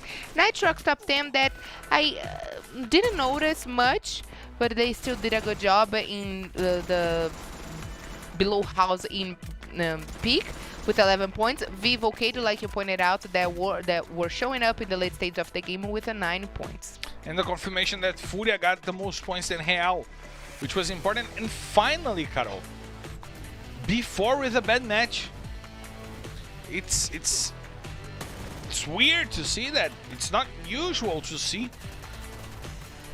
before this season with low points. Yes, definitely not at all. That was actually one of the first times we are seeing them in the 10th position since last weekend. But days of glories and days of fights, and right now this match was a fight for before. Let's see if they can rise it up in the replay of the maps. But right? you know Purgatory, Kalahari, and Bermuda. Do you know who is celebrating that? Who? Corinthians. Wow. Corinthians is celebrating that because they will go well over the 400 point mark with that Booyah, and they are going closer and closer to before. They are now only 23 points behind before. Nice. So they have more Booyahs than before. Team Coda Solid passed Loud. Team Coda Solid going over Loud. We might get into a direct fight for those 3 last maps of the day between Corinthians and before to see who will finish off the day ahead. Metagaming finally getting a breather ahead of Amazon Creeps. We see Corinthians over there, and look at Furia, 2 points behind XD. Yes. They are 22 points behind Real Esports. It's doable for Furia to leave the relegation zone today, and they finally got to 100 kills. Carol. Yes, double rounds came in right time for Fury team, because if today were only one single day that they had to play, they still were doing their correct homework. But playing 3 more matches today, keeping a good game, and playing the 6th match tomorrow will definitely help them to reach the position of Access Group. So like you said, it is definitely doable. Vivocado coming back to the getting close of the top 5, right behind of Loud, and things can change after the 3 more matches that we're going to watch, Marcelo.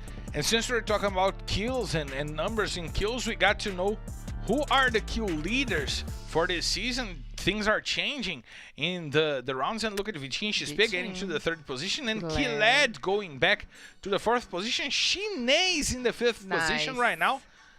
Incredible work from those 3 guys, Carol. Even more from Killed and Shinez today. Definitely, Killed is working so good. His grenade launcher, what he's doing with this grenade launcher the last 3 matches was amazing. In Kalahari, in Bermuda right now, definitely are being a good help for him to get on the kill leaders and get the approach of Natividade and Vitinho. And I think by the end of the day, we can see a Killed in the 2nd place. It's possible indeed, but what we need to be possible as well is for us to hydrate a little bit, Carol. We still have 3 more maps to come. We still have I Am Free Fire to come that you guys are going to check out today. We still have much more to come, and we need to be ready to bring you the booyahs that we bring you guys to watch, and we'll be right back after a quick break. GL and DG going after the players, got kill, put Salis down, and now it's a good moment for Fluxo to try to bring this fight around. GG helps DL and goes for the shots, and he puts CS down, got kill, brings it back, but CS will be sent back to the lobby. The MVP is now down, and Mastiff is the player trying to go in, got kill, and Java Picard bringing this fight back. There's only DG to fight for Amazon Creeps right now, and he will send down the last player from Fluxo. Amazon Creeps wiping out the whole Fluxo squad.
Eu sou o Kim, sou o treinador do bonde e eu sou o Free Fire.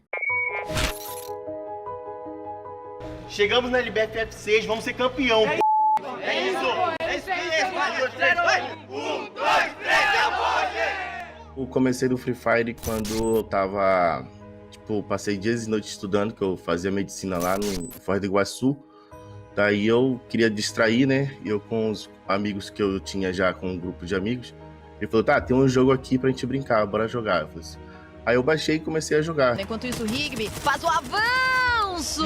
Que gelo, hein? Que bala excepcional pra cima do jogador da XD! Pra mim poder sair dali do medicina pra mim pro Free Fire, mamãe e meu pai, eles sempre me apoiaram em tudo. Tudo, tudo, tudo. É isso que tu quer? Pode ir? Vai dar certo? Vai dar certo. Tá bom. Entendeu? Sempre, sempre, sempre. Ser referência em casa, assim, eu sou o ídolo do meu sobrinho, né? Joga todo dia, ele fala, tio, você é o cara, você é muito bom. Nossa, eu fico feliz por ele. E assim, nós que é do norte, a gente tem muito isso dentro da gente, né?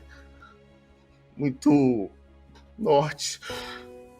Porque a gente cresce ali, vem do sul, vem do sudeste, centro-oeste, né?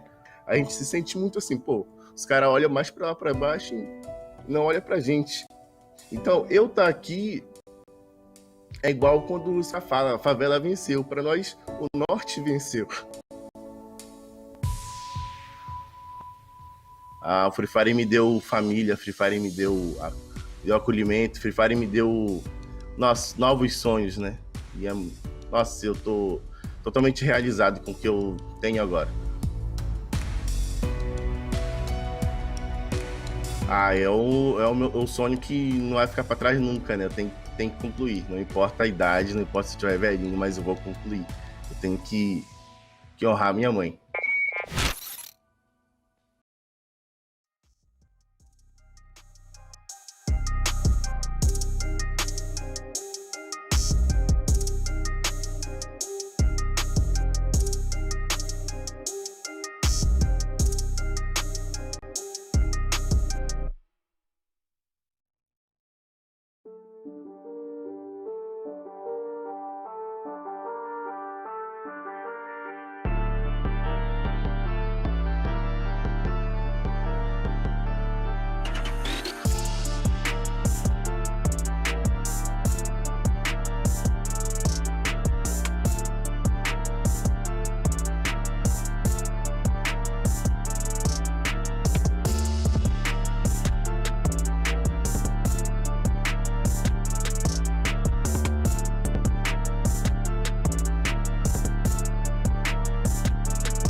We are back live to bring you guys the last 3 maps of the day. We still have Purgatory, Kalahari, and Bermuda to bring you guys. And the first Purgatory map of the day was really interesting. We had the Booyah from Loud. And do you believe that this could happen again, Carol? Well, knowing that Loud have such a great dominance over the Purgatory map, and they always can keep a great position, even though they were in number disadvantage in the first match, they got the Booyahs. But we also know that before controlling the center of the safe zone, the map, of course, in Brasilia, they also have opportunity. Even though they had this last match, they went down in the 10th place for the very first time in a long time. Right now, maybe they will rise up and come back in the game. And we have Loud as the second best team of Purgatory coming into this weekend, probably taking the first place. And in absolute numbers, when you talk about rationalized and averages, Loud is the best team in Purgatory. There's no doubt. This is mathematical, and they are doing an amazing job. But today we are starting to see a change in the metagaming for the match.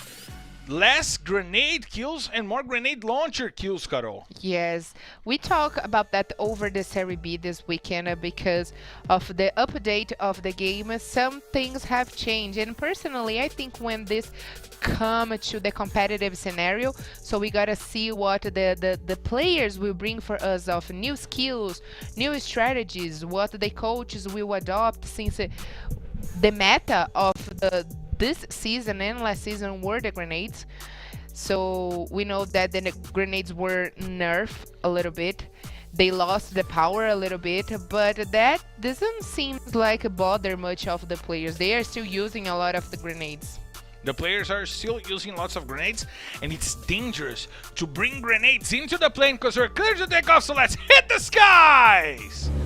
Ladies and gentlemen, from the flight R11D4 heading straight to Purgatory. This is your captain, Marcelo Ferrantini, and by my side, my co-pilot, Carol Bombshell, invites you to loosen your seatbelts, fasten your boards, because it's time to drop, Carol! Ladies and gentlemen, welcome for the last time today to Purgatory once again. And once again, the rotation of the airplane were very fair. The pilot, Marcelo Ferrantini, it's very nice today. And right now we can already see the teams heading to their favorite drop calls. We see that Central is controlled by Tropa, Brasilia is controlled by Metagame before, and Fire Brigade goes to Furia. But also we gotta keep an eye on those guys that haven't got the chance to get their Booyah today, Marcelo. And we have a debut coming in for this matchup in Real Esports. We have Raul coming in for the game. Replacing Tattoo. Replacing Tattoo. It will be confirmed as soon as possible on the screen.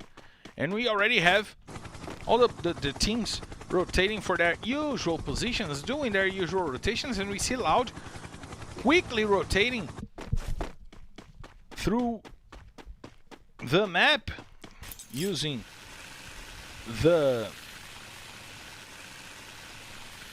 rails over there to go to crossroads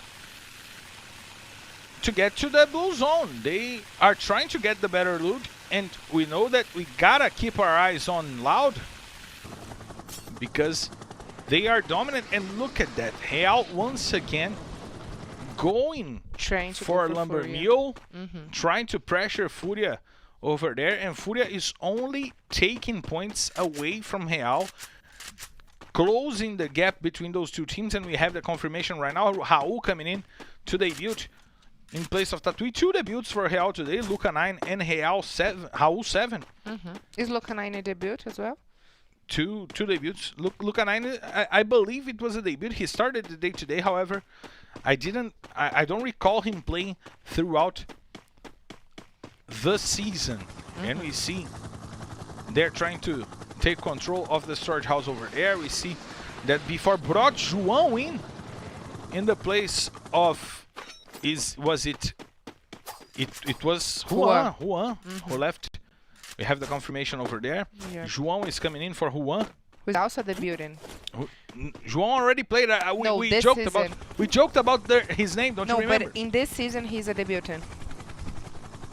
We joked about his name being only João. Don't you recall that? No, I know, but in this season, he played last season. Yeah, And that's what I'm saying. He is a debutant A newcomer this for season.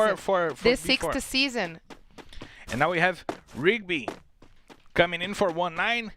Rigby, who brings the name of the character Rigby. And we also have Victor 7 coming in for Dorito. Dorito was doing a good job today with the snipers. For a starter, definitely he was doing a good job. And I remember that we joke about João, but what I'm saying that he's a debut in this season, This but is his not first season. in this game. I got what you're saying. I was confused. I'm sorry. I was hit by confused Ray. And I hurt myself in confusion. You didn't get that reference, No. right? You didn't Looking play at your face like- Pokemon your whole life. I watched Pokemon, but You didn't play. yeah. Not at all. Girl! This hurts me. This girl is not on fire. However, we have the players from Nitrox Top 10 trying to climb up the hills to deal with the players from Bonji. 2 changes in this Bonji lineup for this 4th match. Victor 7 coming into play, bringing Rigby. Still no, not aside from level up, and now Head goes over and takes the first blood on R7. And now Nitrox Top 10 is aggressing against the players from Bonji. Victor 7 brings it back, finishes Bravo, but Head will take Hick. Romeo will take Victor 7, and there's only players to fight for Bonji. It's Kawan, and he already took off. Nitrox Top 10 destroyed Bonji. However, they lost an important player amidst this fight. It was Bravo, Carol, and a good job by Nitrox Top 10 winning the fight, but maybe they could have avoided it and kept their squad full. Yeah, I agree with you. Right now they are damaged. They are down to 1 player, but of course that's not as bad. It is for Bone Team that we have talked a lot with. It's such a disappointment because they were so good in the first weekends of Free Fire. They were leading the charge, and right now they are in the access groups and they cannot still find their best game back. But in the contrary, I wanted to check where it is the favorite drop call for Nitrox Top 10, because they are aggressive a lot against Bone Team in Monte House and Bone Team in Purgatory. They win 8 times in Brasilia and 6 times to Monte House. And Nitrox Top 10, they went 8 times for Crossroads and 6 times for Fields. So I don't think Nitrox Top 10 came for Bone Team, but in this case, maybe they decided to start getting some elimination points. And I gotta complain about something. Real just broke my pick for the FF squad. They didn't bring VM7 to play up until right now. Me too, I feel you, bro. And I am mad at that. That's the reason why they are losing to Furia today. Yes. It's because they don't have VM7 playing. They will keep losing it if they don't bring VM7 today. I am biased. I cheer for my FF squad players. I got mad twice because Romeo and Napon eliminated each other, and both are in my squad, so they need to play together, not kill themselves. VM7 not playing, will not getting the good numbers today. Moreira is saving my squad today. Moreira is doing it, and Frois also. But tomorrow my team is amazing. Tomorrow my team is a delight. And now we have the grenades coming in this fight between Vivocate and Team Coda Solid. General tried to use the grenade. It seems that god will try to rotate that god from Alagoas, the state of Alagoas, with the AL shortage. The beautiful stage. The beautiful state of Alagoas. Now that god is rotating, and he will get Vitinho by his back.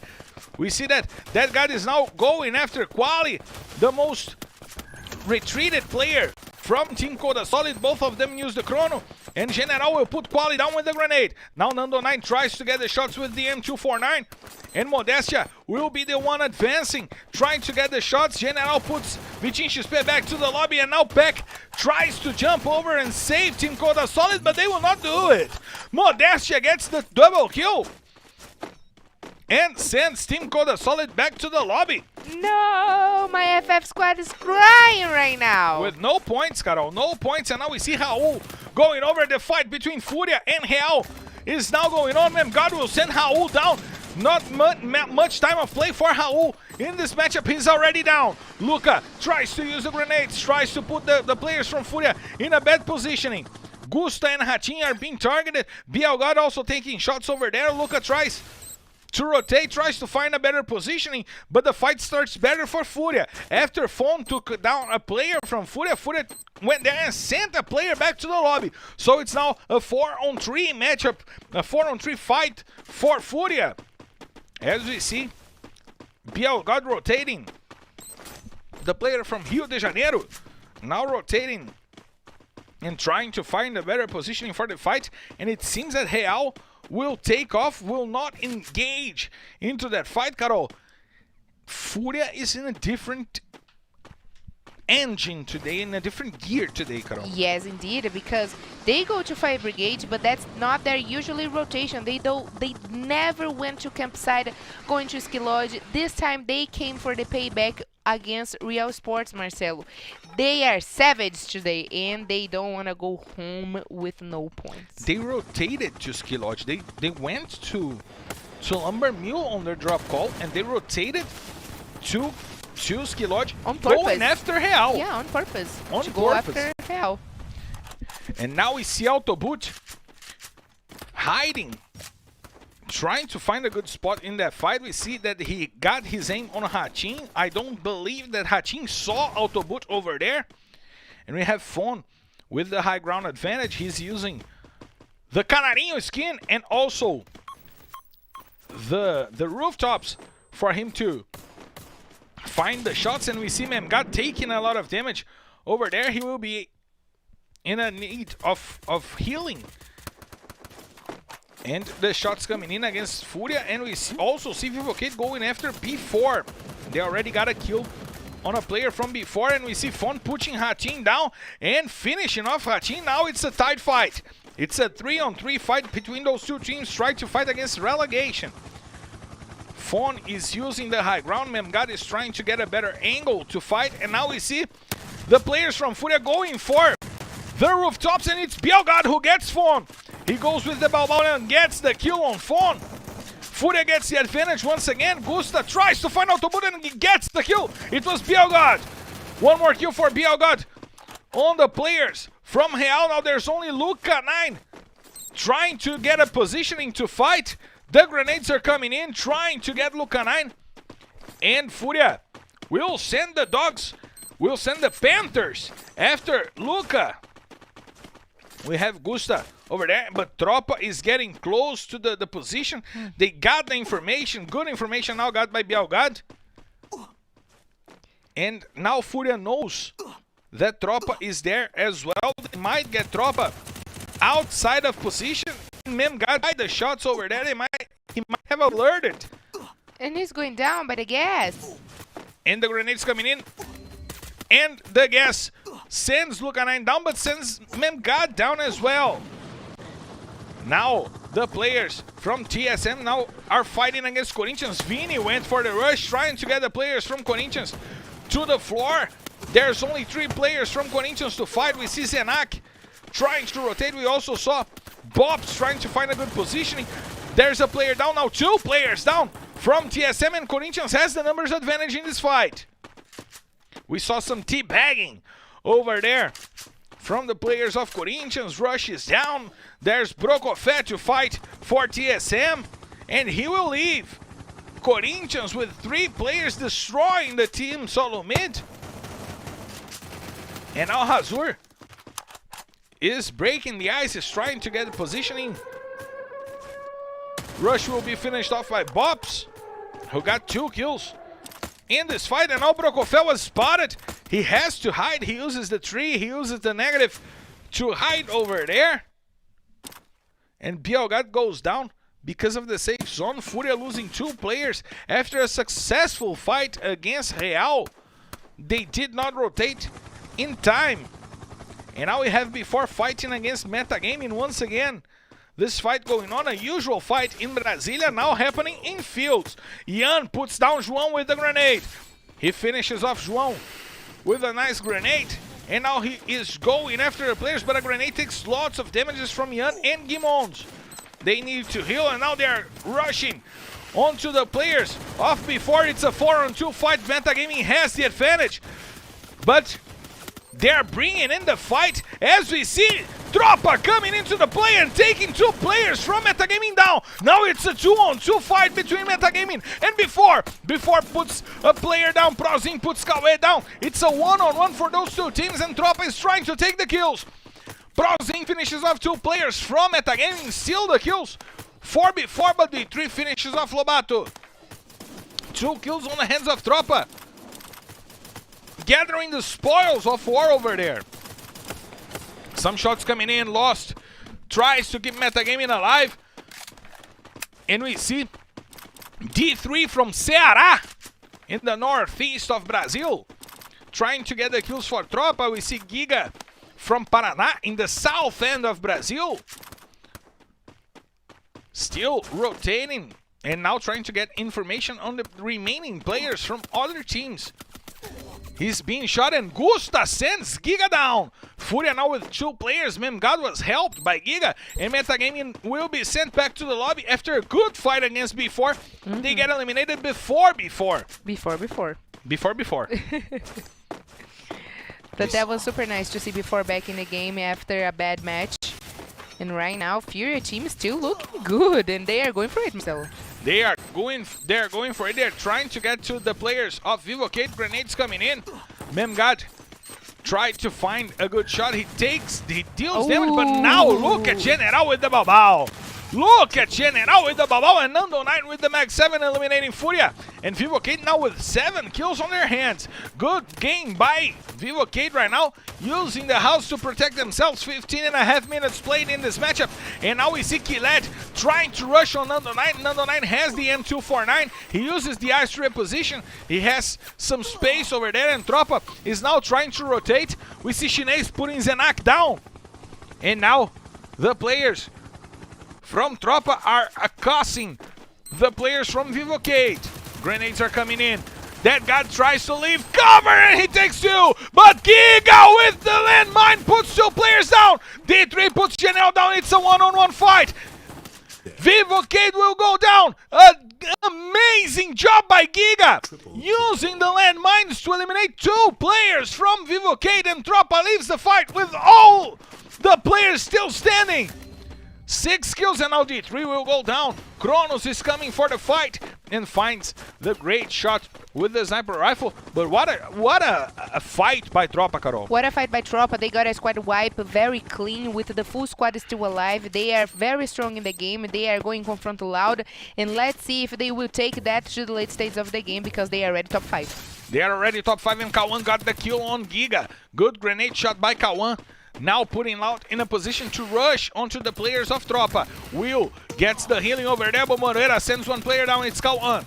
Kawan is back to the lobby. Moreira is trying to keep Tropa alive in this matchup. He uses the ice to protect himself while he heals. And Noda is also trying to rotate, but Bob puts Killet down, and Moreira will go down. Now Tropa got in a bad position. They have to deal with Corinthians and Loud. And Loud gets the kill on Moreira. We have D3 trying to rotate, trying to keep Tropa alive, but he will have a tough moment right now dealing with Noda. Noda tries to rotate, tries to use the space. Will tries to bring in, but Bops stole the kill on Killet, and now he steals the kill on Kronos, and he will get the kill on the last player from Loud, who is Will, who is still alive. And Corinthians now with 8 kills are the new kill leaders for this matchup. 3 teams alive, 6 players still alive. Romeo gets the double kill and puts Bobs down as well. The player, the Carioca from Nitrox Top 10, now tries to get to a better position, and they have to deal with 2 players from Corinthians. And look at Prozin keeping B4 alive. B4 is still in this matchup. Shinez with the grenade, put 1 player down. Azur was a player down, and Bobs gets down as well. Now Nitrox top 10 has to find Prozin. He's hiding. He has the opportunity to bring B4 back into the fight. He puts Romeo down with a nice kappa, but the grenades are coming in, and Prozin will go down. So it's a boo! Yeah, Nitrox top 10! B4 get themselves in the game amazingly, with Prozin holding on. But Nitrox top 10 was already in advantage in numbers, advantage in position, and they only needed to finish off 1 single player. So it's an easy booyah for Nitrox top 10 in Purgatory, Carol. Amazing stuff coming from Nitrox top 10, Marcelo. The 30 booyah of the season, the second one in Purgatory. That came right on time for Nitrox top 10 that start today in the 10th position. They will probably going up a little bit in our table, finish the day in a good position because Nitrox top 10 is looking very strong. And right now I understand why they went to that position in Multi-House in their first confrontation against a Bond team. That explains a lot. They just wanted to be prepared for the final match. And we still have 2 maps to come. We still have lots of actions, but we need to get the confirmation of the points that will be coming on the screen as soon as possible for you guys to check out with the highlights, because this matchup had some implications in the standings.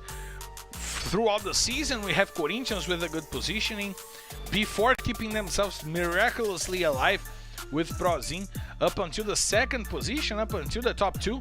So we have some teams scoring good points, such as Tropa, such as Metagaming. Things could have changed, and we need the confirmation that will be coming on the screen for you guys to understand what could have made our table differently for this matchup. But I liked what I saw in this matchup. Even though Furia did not score a ton of points, I liked what I saw from them, Carol. Yes, definitely. I do like this match as well because of Tropa. Tropa looked very strong. So far, Marcelo, they are in the highlights of the day being the best team. So good stuff coming from Tropa to engaging in a lot of fights and getting squad wipes, even with the full squad alive. But also Corinthians keeping themselves inside of the top 3 in the 2nd place, 16 more points. Great news for them, bad news for before. Even though they score 11 points in the 5th place, they are losing it for Corinthians. And those were miraculous 11 points, we gotta say. Yes, because of Prozin. It was only because Prozin is a good player of hide and seek. He went missing throughout the whole match, and we only remember that he was alive on the top 3 in the fight between Nitrox top 10 and Corinthians. We just looked at the rocks, yes, and Prozin was there. All of a sudden. No one remembered that. But once again, a balanced match. No teams going over 20 points with the booyah. Yeah, what's going on? It's a balanced day. And look at Furia, 7 more points against 1 from Real, which takes another 6 points from that difference. It is definitely, Marcel, a balanced day, and that was things that we were expecting to see before fighting against those ones that were trying to take their spot. And right now it is Corinthians, Furia and Real in the bottom, so it seems correct to me. It seems a correct day, and we got to check out the standings to see how the teams changed positions. We see Loud taking back the 5th position from Team Coda Solid, and look at the fight for the top 12. 3 teams taking positions from Netshoes Miners and Los Grandes. Vivocade, Nitrox top 10 and Tropa going over Netshoes Miners and Los Grandes, and Metagaming, the team that needed the most points to leave Amazon Creeps behind, still not being able to leave the Amazonians far behind them. Bondi, who had the opportunity to get to the Amazonians, they started the day with 294 points, and they only got 12 points in 4 maps. Poor day by Bond, and also by Team Solomid. Team Solomid started the day with 278 points, and they scored only 18 points. Better than Bond, however, still bad. Real started the day with 251 points. They only got 6, Carol. And do you know how many points Real made in the whole day? 6. Only 6. Bond only got 12 points. TSM only got 18 points. That is such a shame. And look at Furia. Furia left the 215 points to 241. Still low, 26 points. However, way better than Real. They are now 16 points behind Real. And Furia might finish the day. I'd bet that Furia will finish the day ahead of Real. Oh yeah, of course. Judging by how many points Real did today in the whole day, 6 points. In the contrary, Furia did 26 points in this 4 matches, and 2 more matches have coming for them. Will get them a great amount of points, and tomorrow they play again 6 more matches. So I'm pretty much sure Furia is doing their homework, and if in the top 3 of the worst teams there is TSM, Bond, Real, in our top 3 in the leadership of the highlights of the day, we got Tropa, Nitrox, Top 10, and surprisingly Vivocade. And I gotta say, I love that our scenario puts an antenna on your head and you look like a unicorn. A unicorn. I was noticing that in the beginning, so... It's good. It's a real unicorn. You're a real unicorn. But how come you guys let me looking like a unicorn this whole matches? It's beautiful. Unicorns are nice. And we'll be right back while we take pictures of the unicorn, Carol, and we'll be right back. That guy just put 2 players down, but now Quali brings it back and puts General to the floor, but General will not be able to be helped. Vitin XP puts that guy down. Team Corasolid is turning this fight around. Vitin opens up on Modestia. Both of the players exchanging some mags over there. Vitin XP hiding in the ice. The help came for Team Corasolid with Quali. Vitin XP finishes off that guard and puts Nando 9 down. Now it's a moment of desperation for Modestia, watching Nando 9 die, and Modestia can be eliminated and Vivocade can be out of the game, and that's what happened. Wow. Vivocade is wiped out. Team Corasolid turning this fight around.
And we are back live. Now I am the unicorn. I was changed to become the unicorn.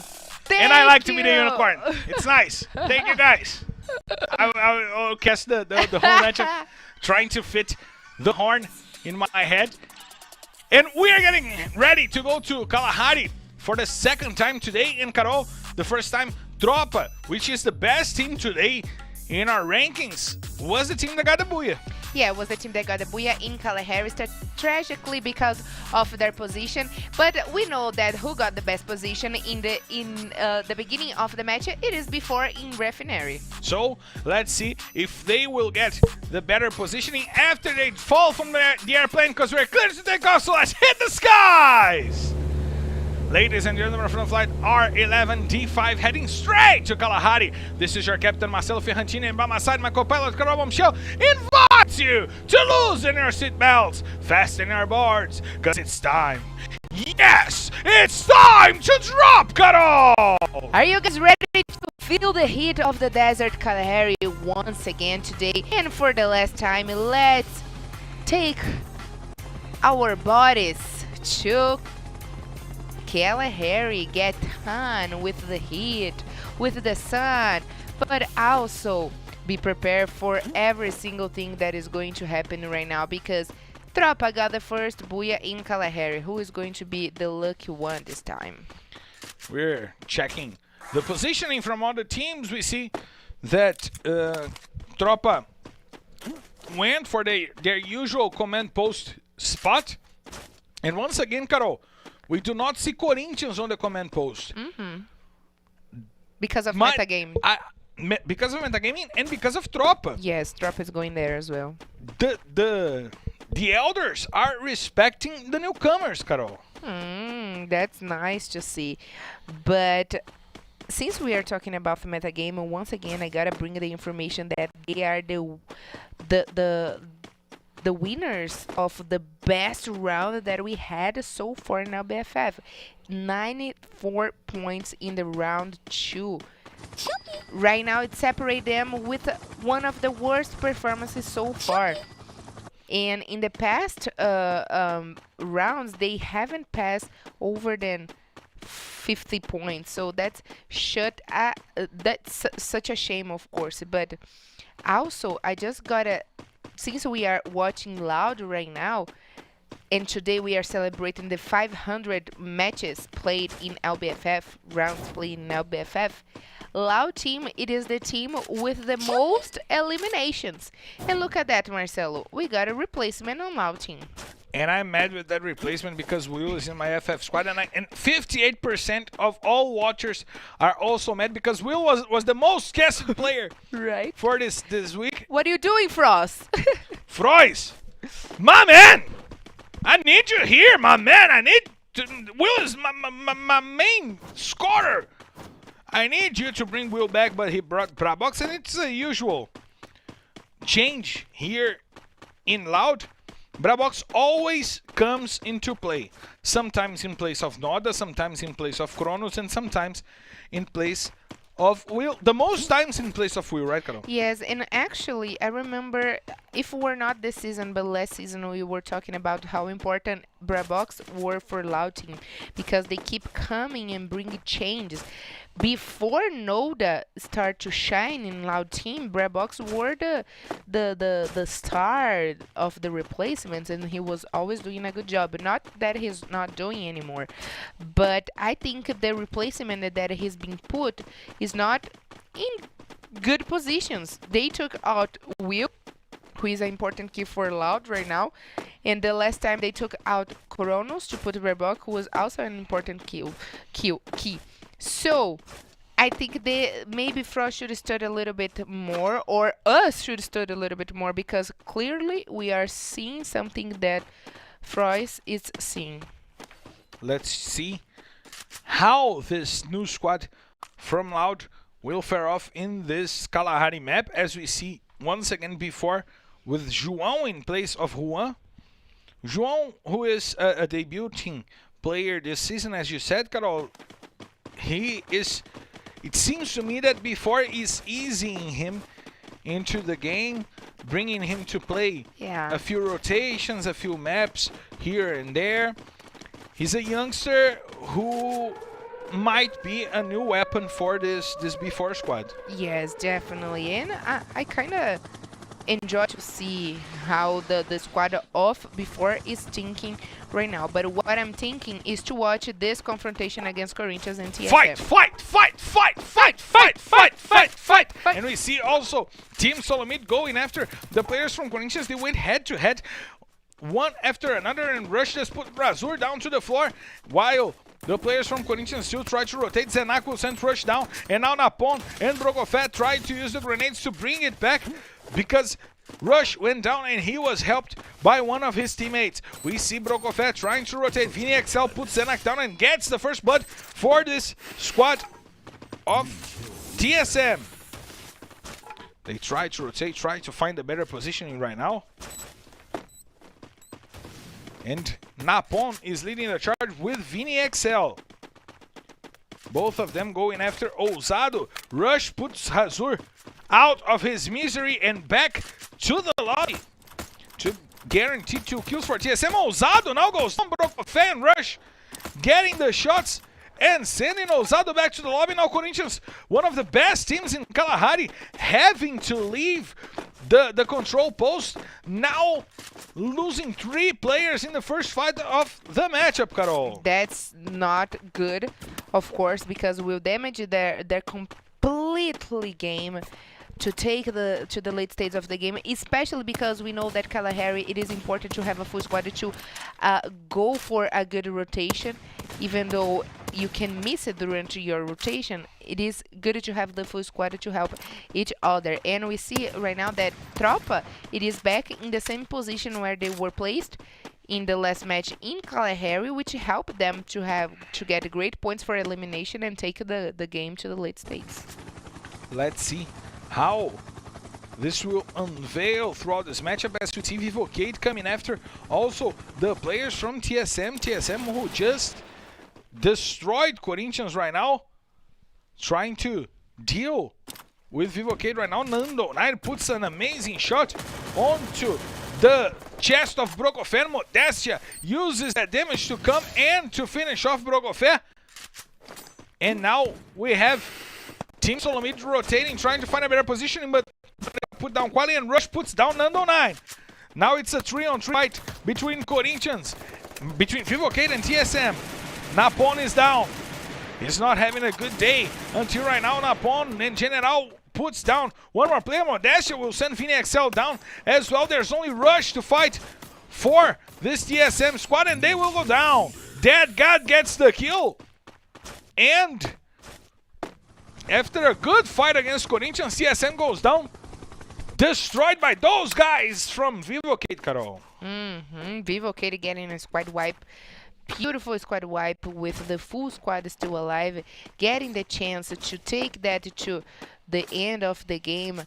Also looking very strong with elimination points in the 11th position. Let's see if there is a hope still today for Vivocade, since the last Booyah were made last weekend also in Kalahari.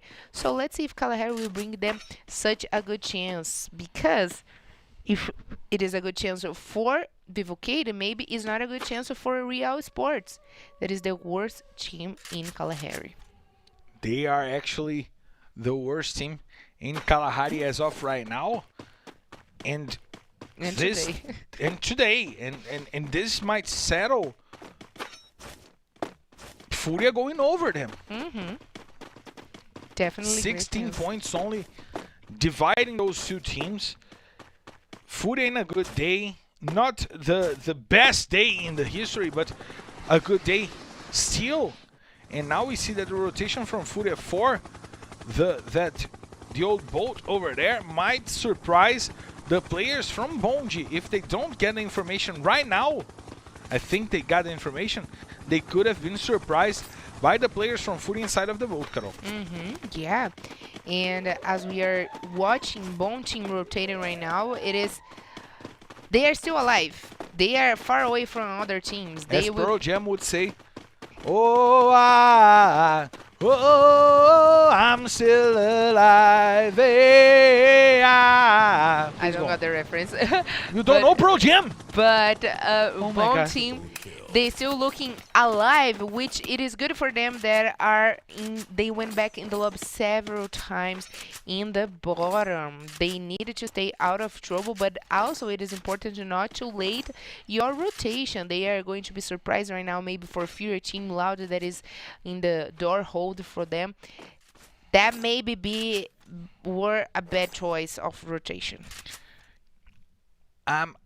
I'm destroyed that you don't know Pearl Jam. Pearl Jam is one of my favorite rock bands of all time. I don't know them. You don't know Pearl No, Jam? I know the name, but I never listened to any of their songs. Oh, it hurts me. It pains me. And This look, new generation don't know Pearl Jam. You're going to say that you don't know Oasis as well. no, Ways, of course. My Who favorite doesn't band of know? all time. And now Rigby is down. Kawan tries to get the shots out. And he puts down Rigby. While Kawan was sent down by Kawan. From Bonji. I got messed up. I didn't know if I casted the name right because I saw Kawan, and I was kind of crazy. But now Kawan puts down a player and Brabox was sent down by Kawan. I mean, he sent Kawan down. It's troubling. It's troubling dealing with a fight between two Kawans. If Metagaming gets in this fight, I'm leaving this place. No, but the metagame is Kawe. Ah, it's Kawe. Yeah, it's Kawe. I'm okay right now. And now you see that God trying to hold on to the players of Furia that are coming to get him. Wow. Look at General! Grenades are nerfed? Oh, no, they aren't. General is proving it, and he sends two players down from Furia. Now he tries to use the grenades to get the kills on the players from Furia. Gusta with the scythe once again, getting Modestia. Nando 9 will send him got down. Gusta gets one more kill, and that got with the MP5 going after the players from Furia and getting the triple kill. 9 points for kills for Vivo Kate. They lose Modestia, but they already won 3 team fights in this match, Carol. Wow, amazing. Vivocade finally waking up after rounds and rounds. And I'm not saying that because, of course, we all know that they got a Booyah last weekend. But they got right now 9 eliminations and they are going for the late stage of the game with still 10 teams alive. Amazing. Oh, sheet of empty canvas. I'm thinking about Pearl Jam. You just made me... He's very sad. Right? I love Pearl Jam. I love Eddie Vedder. However, we see Prozin trying to get the kills and Killed puts Fawn down. Fawn down, not Fawn D. And now we see Prozin trying to get the grenades on the players from Team Coda Solid, but grenades also coming from Team Coda Solid. Bond was sent back to the lobby with just a few points. Once again, Bond not with a good game. And D3 will send Auto Butch to the floor. Tropa keeping up the good day. Now going against the players from Real. And Real is sent back to the lobby. They did nothing in this matchup. 2 points for them. They absolutely did nothing. And Furia got more points than them once again. Now we see Tropa putting 2 players down from before. Trying to win that fight. They know that before is in the refinery. And now we see Kawe trying to deal with Loud over there. Kawe and Gimons putting 2 players down from Loud and back to the lobby. Now we see Corinthians surviving with Bops inside of the control post. We know that Corinthians lost 3 players in the first fight in this matchup. And now we see before trying to rotate. They still have their 4 players up.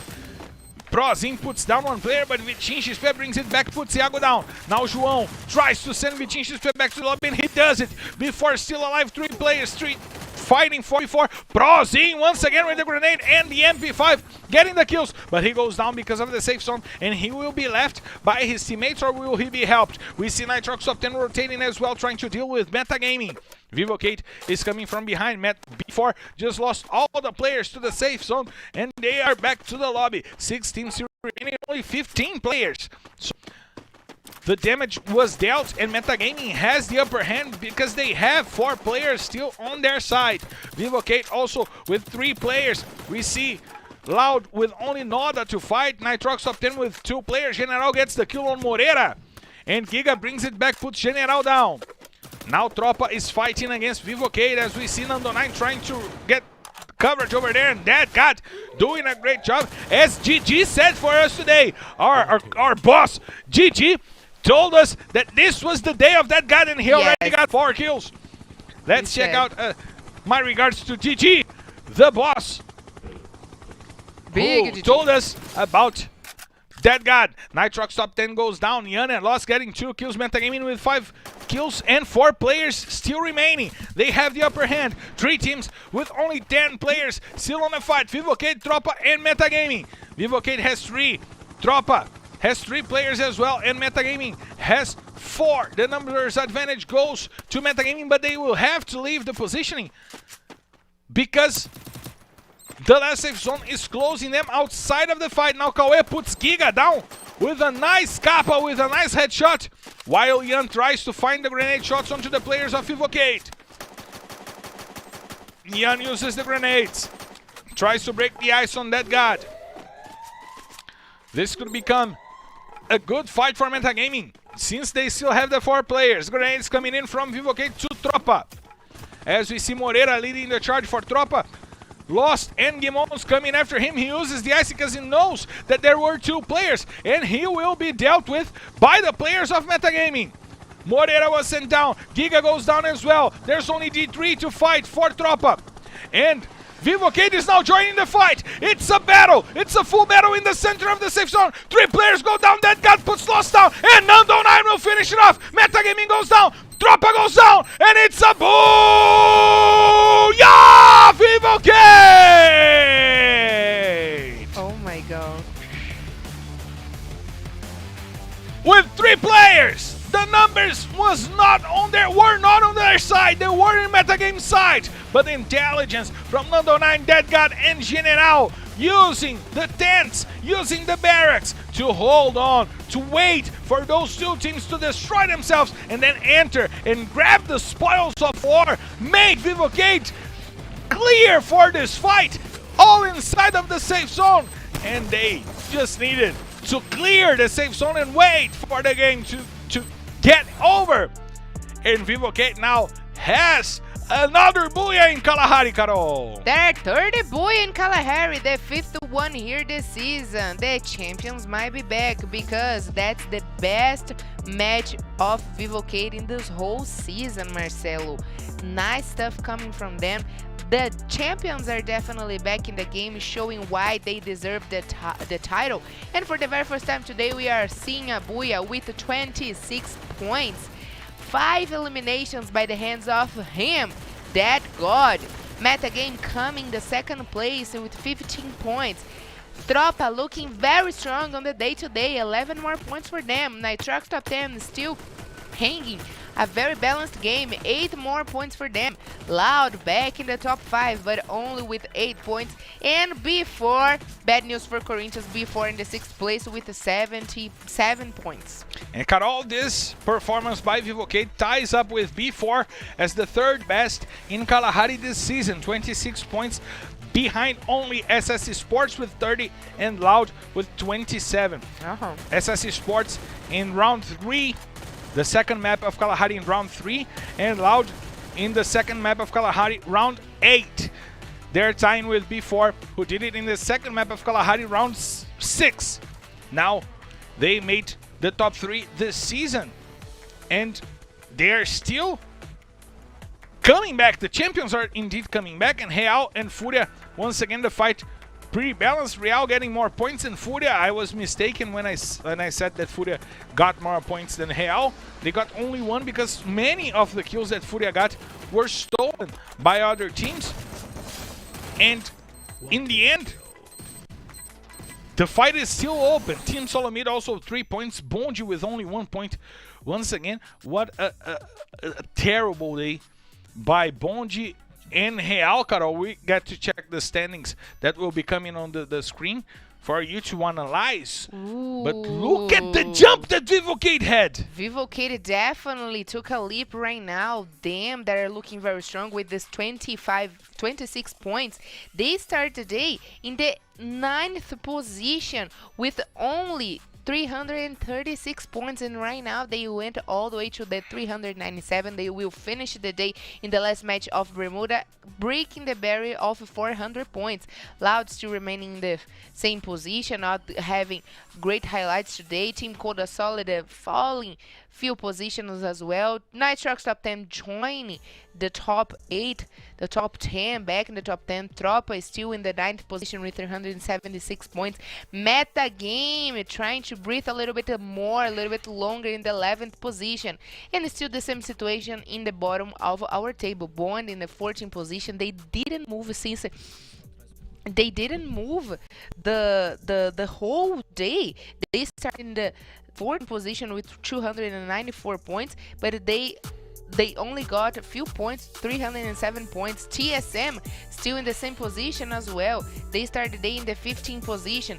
Real Sports, even though they are in the 16th position, they are still trying to hold a little bit longer. Fear Team, who started in the bottom, can now finally have this close fight against Real Sports, especially because they belong to the Group C and they are going to play tomorrow again against each other. Both teams are in Group C, and I was going to point out exactly what you pointed out, that Bungie and TSM started the day in the 14th and 15th position, and they were not further away from Amazon Creeps. They were, 16, 17 points behind Amazon Creeps, and they could not get to Amazon Creeps in 5 maps. The Amazonians are celebrating like madmen because they are still in the 13th position and capable of going after Los Grandes tomorrow. Los Grandes and Amazon Creeps getting to play tomorrow. They can go after Meta Gaming that will be playing tomorrow. They can go after Netshoes Miners that will be playing tomorrow. It's possible. And even if Bone and TSM manage to pass Amazon Creeps, that's nothing, because they will finish the day in a low point where Amazon Creeps can definitely come and get that. They are happy right now, and they can definitely celebrate that tomorrow they will be playing. Bungie and TSM will not. So the Amazonians are happy right now, and we are also happy because we got to hydrate. I love water. I love to get my vocal cords all lubed up to bring you guys the last map of the day, and we'll be right back after some hydration. That gun just put 2 players down, but now Quali brings it back and puts General to the floor, but General will not be able to be helped. Vitin XP puts that guy down. Team Coda Solid is turning this fight around. Vitin opens up on Modestia. Both of the players exchanging some mags over there. Vitin XP hiding in the ice. The help came for Team Coda Solid with Quali. Vitin XP finishes off that gun and puts Nando 9 down. Now it's a moment of desperation for Modestia, watching Nando 9 die, and Modestia can be eliminated and Vivocade can be out of the game, and that's what happened. Wow. Vivocade is wiped out. Team Coda Solid turning this fight around.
We are back live to bring you guys the last map of the day. We're going to Bermuda. I've already got my Bermuda here ready to bring you guys all the summary waves of Bermuda.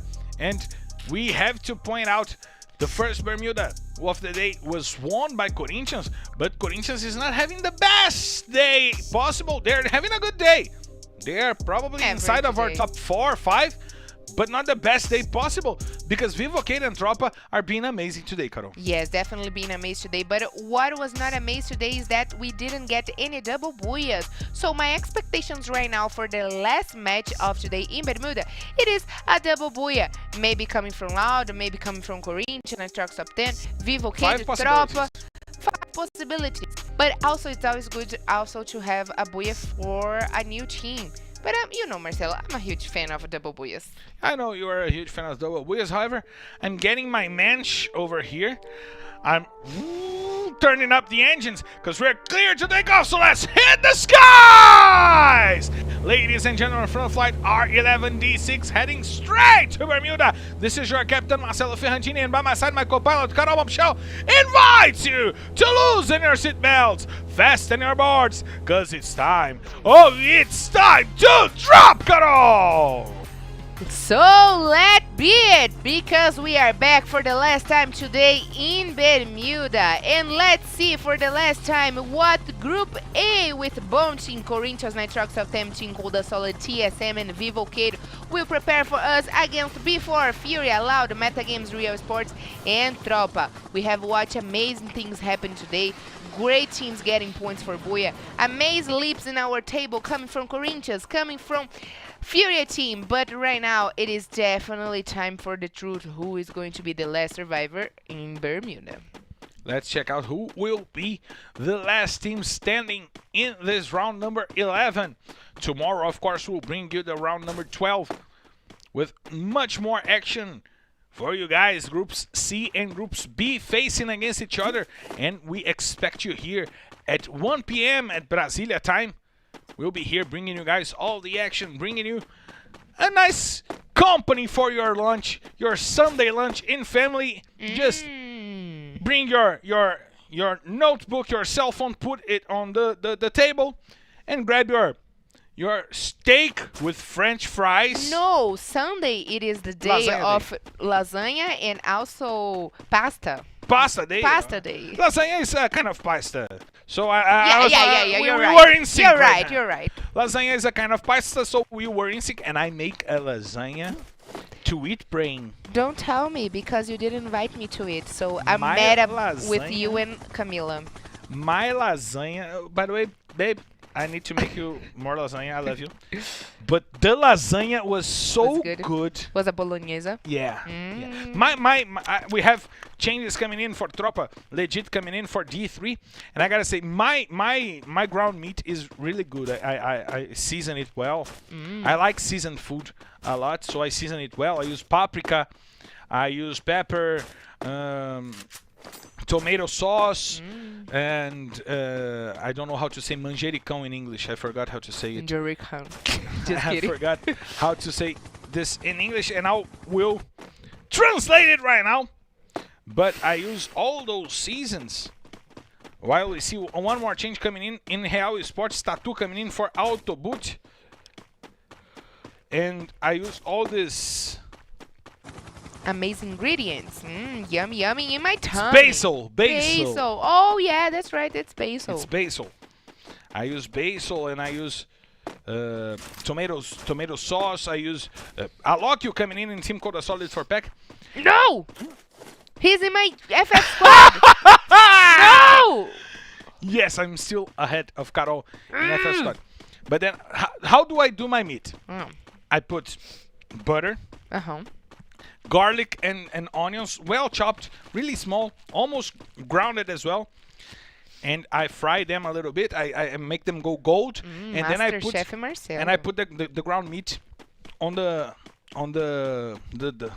pot, mix it well, and then I put the basil, I put the pepper, I put the paprika, and I put some a season that we have here in Brazil that is called smoke, to make the meat get the smoked flavor. Oh, say. And then I cook it a little bit until the ground is all gray, all small cooked. And then I get the water. I put some water, and that makes the meat let out a little bit of juice. And then I put, when the water is low, when it evaporates and it gets low, I put the the tomato sauce with more basil and mix it well, and then the ground meat is ready. Try this at home. It's just incredible. You gotta write it down for me because I'm gonna definitely try it, Marcelo. And then I got the lasagna and I bought the pasta. I don't use that pre-made pasta that you have to. I really wanna eat a lasagna right now. You know that now there is a pre-made pasta that you don't have to cook. I hate that. No, I don't like it as That's crap. Just go for the cooked pasta. Use it. 2 layers of cheese, 1 layer of ham. And meat, we are ready. And we are ready. But we are ready also for the fight. Metagaming is dealing with Team Solo Mid right now, as we see Napon, Brogofé, Vini XL going over, and we have one more player from TSM trying to flank. It was Rush OP. He was trying to flank, but Kawe is ready for him. He saw the head of Rush, but now he is going after the flanking as well. They have 2 players flanking, and Rush might be an important part of this fight. We have Kawe going on, and Rush puts down Yam. We were expecting that from him. Lost brings it back and puts Brogofé to the floor. Napon, he uses the chrono, and he puts down Lost. Rush puts down Yan, and Napon is bringing back the fight. Gimons, the only player still standing from Metagaming, but they have only 1 player as well, and Gimon saves it! Wow. Gimon saves the fight for Metagaming, and they will leave that battle with all 5 players still standing, Carol. Or 4 players. Yes, all the No, 3 3 players, because Yan is back in the lobby, but the 3 eliminations by the hands of Gimons, who showed us such a great skills, killing the last player of TSM that didn't have a good day at all. And actually, if I'm not mistaken, that were the only day they were playing. That's such a shame. And now we have Pão with the M249 trying to find the shots on the players from Team Coda Solid. Corinthians in a predicament, all out in the open on the bridge, needing to rotate. They're coming from Sentosa, as it seems, from the positioning of the map. And it is not good for them, but they got Pão down, and now they get the spot, and they get the space to rotate as we quickly reach. And look at Ousado. He was too Ousado for myself, and he found the water. Oh! He fell into the water. This man is incredible to see play. I got goosebumps in my belly right now because I thought he was gonna miss a lot of blood. And he just went into the last piece, the last piece of that body of water. And it was no damage onto Ousado. Great job by the Corinthians players. This is knowledge of the game. This shows that those players are knowledgeable. They study this game, and Ousado just showed it. And this is what impresses me the most casting games, is to see knowledge of the game. And Ousado just showed us that. It was amazing to see the accuracy and the knowledge of the game. And now we see Vitinho XP trying to use the grenades, trying to find Zenak over there. The rotation from Zenak. The chrono just saved Vitinho XP from a grenade that was going to fall onto his head from Bobs. Bobs now used the chrono, tries to use one more grenade to find Quali over there, almost finds Quali. And now Team Coda Solid is rotating, trying to flank Corinthians. But Bobs is ready to take Alokio and Pão as well, who was with him on this flanking action. Ousado rotates, and now Zenak from Goiás. And Bobs from Mato Grosso, trying to hold on against the players from Team Coda Solid, and it seems that Team Coda Solid will leave to the end of Poshinok. They will not fight for the front houses of Poshinok. It seems that they will use the houses on the left side of the city to protect themselves. As you see, Vitinho XP was left behind. He might be trying to engage against Ousado. Ousado tries to find some information, and he found finally the information on Vitinho XP. As it seems, the player from the Paraíba state, Ousado, now rotating, and he might be engaging against Vitinho. Vitinho opens up, tries to go after Ousado. Ousado uses the ice to reposition himself, and he rotates. And now Bobs is the one going for the rotation, going for the positioning of Ousado, doing the cover for the player who is leading the rush. Almost 10 minutes into play, only one team back to the lobby and only one player that is not from that team back to the lobby. And now we see Pão finding a nice capa, a nice headshot on Bops, while he tries to find the other players from Corinthians. Bops was helped by Zenak over there, and now he will regroup with his teammates. We see Alokio from Espírito Santo, the Holy Spirit, a state from Brazil, from the southeast of Brazil. That's so nice to see. I love it. Right? I love it to see. And I like to hear your casting the names And it's good to see that we have players from all states in Brazil. As you see, Bops from Mato Grosso here, Ousado from Paraíba. All the states are being represented, all 25 states of Brazil being represented here today. We have Bops trying to find grenades. I don't know if we have all 25 states. I'm supposing that we might have all 25 states, but we see Pão over there trying to fight Razur. Pão from São Paulo fighting Razur from Rio de Janeiro. And now Razur goes over Zenak.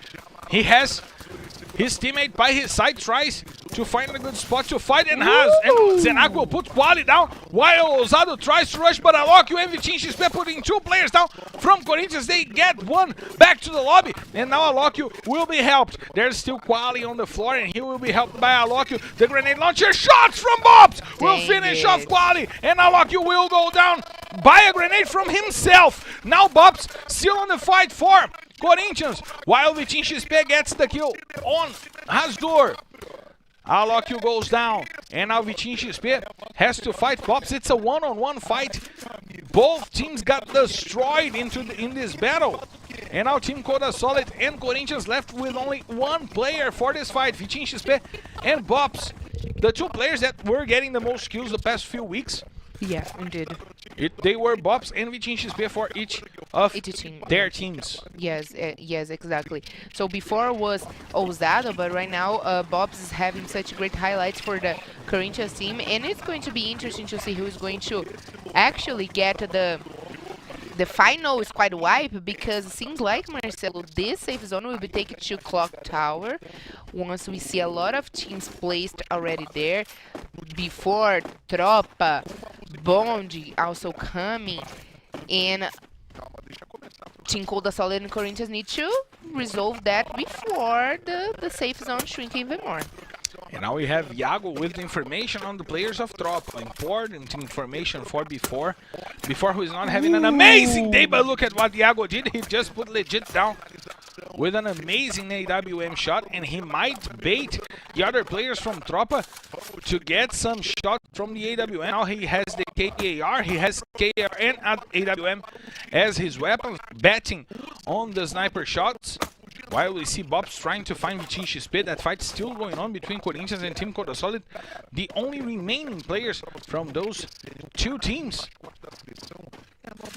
And now Bops seems to be rotating, trying to use the grenade launcher to find Vitinho XP. 2 grenade launcher shots going over and not finding Vitinho XP, but this was a good one. He deals damage to Vitinho, and now he tries to find some information using the house as a coverage for himself. Vitinho still rotating, still going to the top of the house. He shows us that he don't want this fight to happen, and now Bops got the information. He saw Vitinho XP. Please, Carol. And might say that if Bops were right behind it, right now he got advantage to hold Vitinho, which Vitinho is in a very bad place inside of the house, over the house, which is going to be bad for him when he needs to climb now.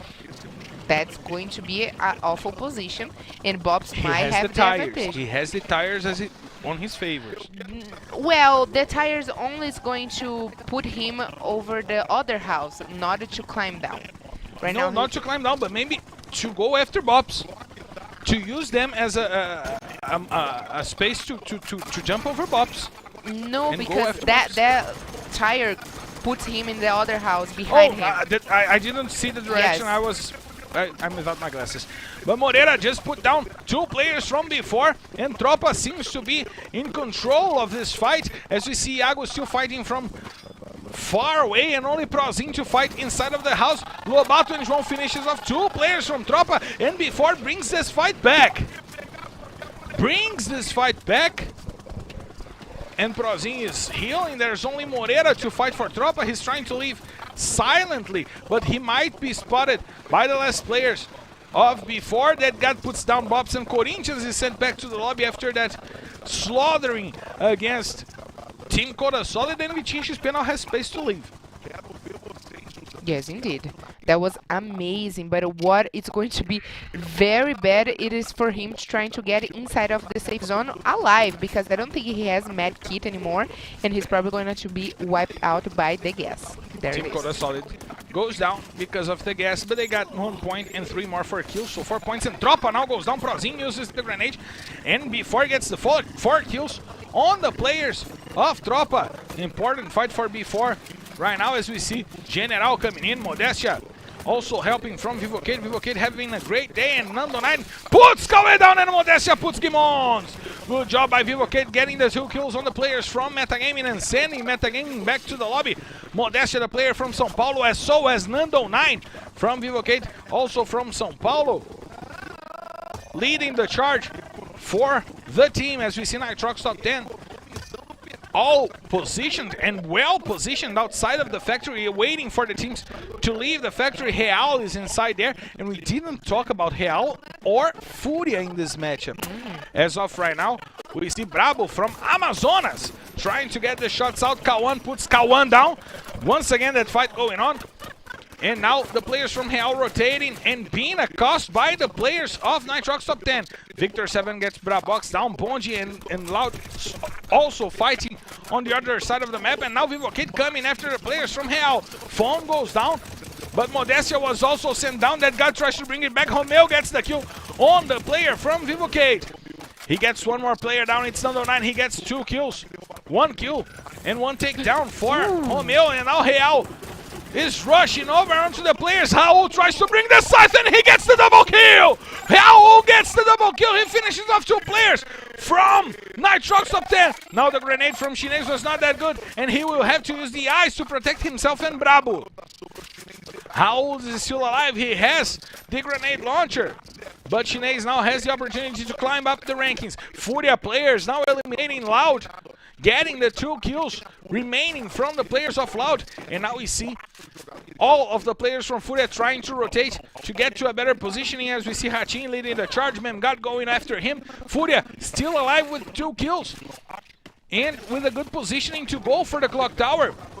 But they saw one of the players down there as Raul tries to get the shots, and the ice from Chinese just saved the whole squad of Nitrox top 10. The ice now is broken, and Chinese has some space to go after Raul. Raul uses the ice. He goes with the ice after Chinese, and the grenade launcher shot is precise. Chinese once again making it count for Nitrox top 10, and look at Memgad. He puts Chinese down. He knows that there's only 1 player, and he gets the wipeout on Nitrox top 10.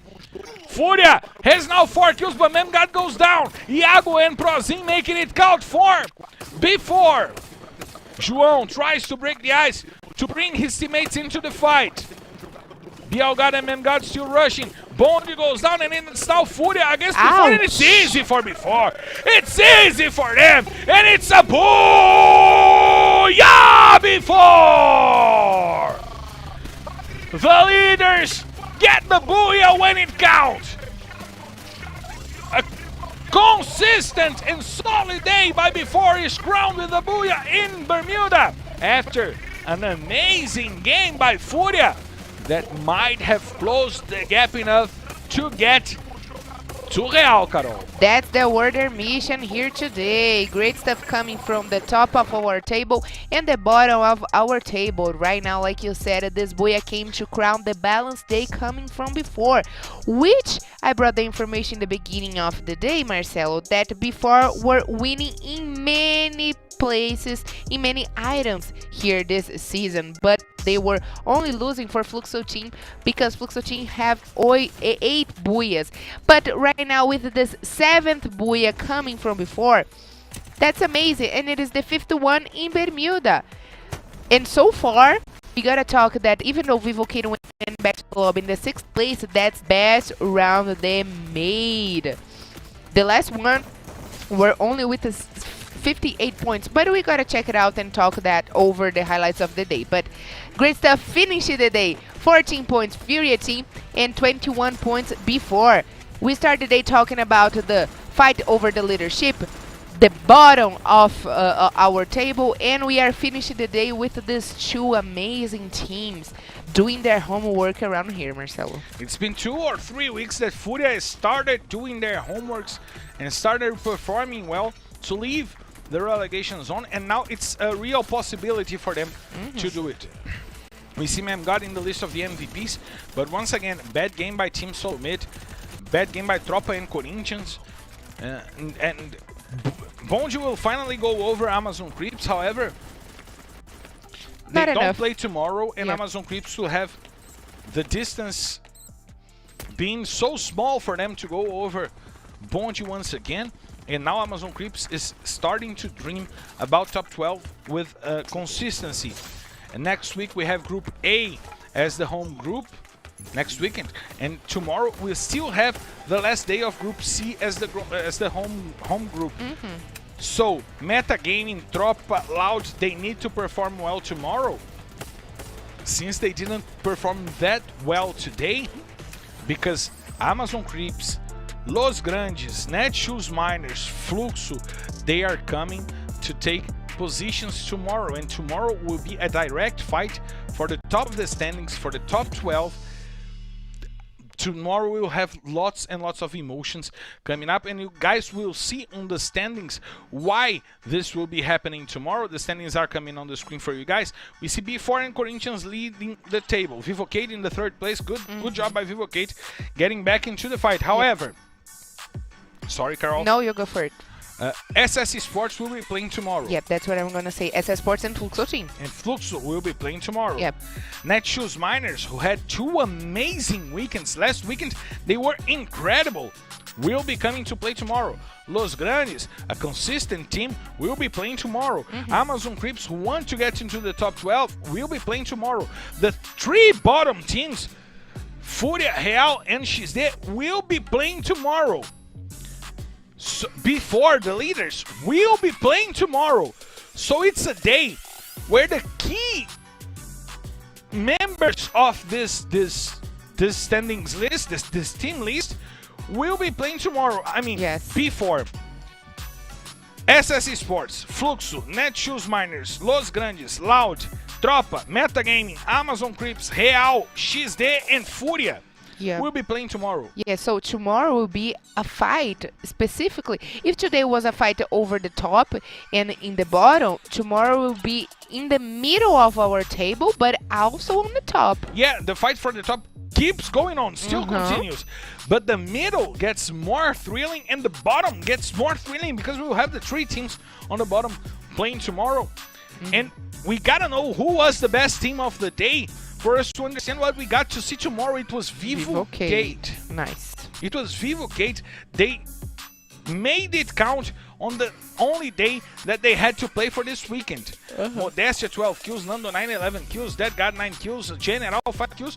But look at the consistency from them in the maps, Carol. That's definitely amazing. Even though low points in Bermuda, they are very balanced between Purgatory and Kalahari. 80 points, 14 points separate them than the number of points of Metagame that got 94 points in one single round. So that's definitely amazing coming from Vivocate, who are the winners from last season. They are now bringing back their best game. And let's see who else brought a great game today in the highlights of the day. Vivocate led, and look at before. Look at what that Booyah did to before. They got to the 2nd position. Nitrox top 10 consistently playing today got to the 3rd position. And as we said, we didn't have a team getting too many points for Booyahs. Today, only Vivocate and before went over 20 points with a Booyah. And that led Vivocate to be the leader in kills, and before to be the 2nd one in kills, and Metagaming in the 3rd position. That's definitely amazing. I like what I'm seeing here. Before still defending that title on the top and the leadership. Vivocate tried to redeem themselves after awful rounds, coming way too stronger, 80 points. And Nitrox top 10 waking a little bit late but is still coming to the game better late than never, and Metagame trying as much as possible also to be back in the game. And 80 points in a day that we did not have a double booyah. Yes. We gotta pay attention to that. We did not get a double booyah, and Vivocade got to 80 points. When before had a quadra booyah, they were not that far from Vivocade with those 80 points.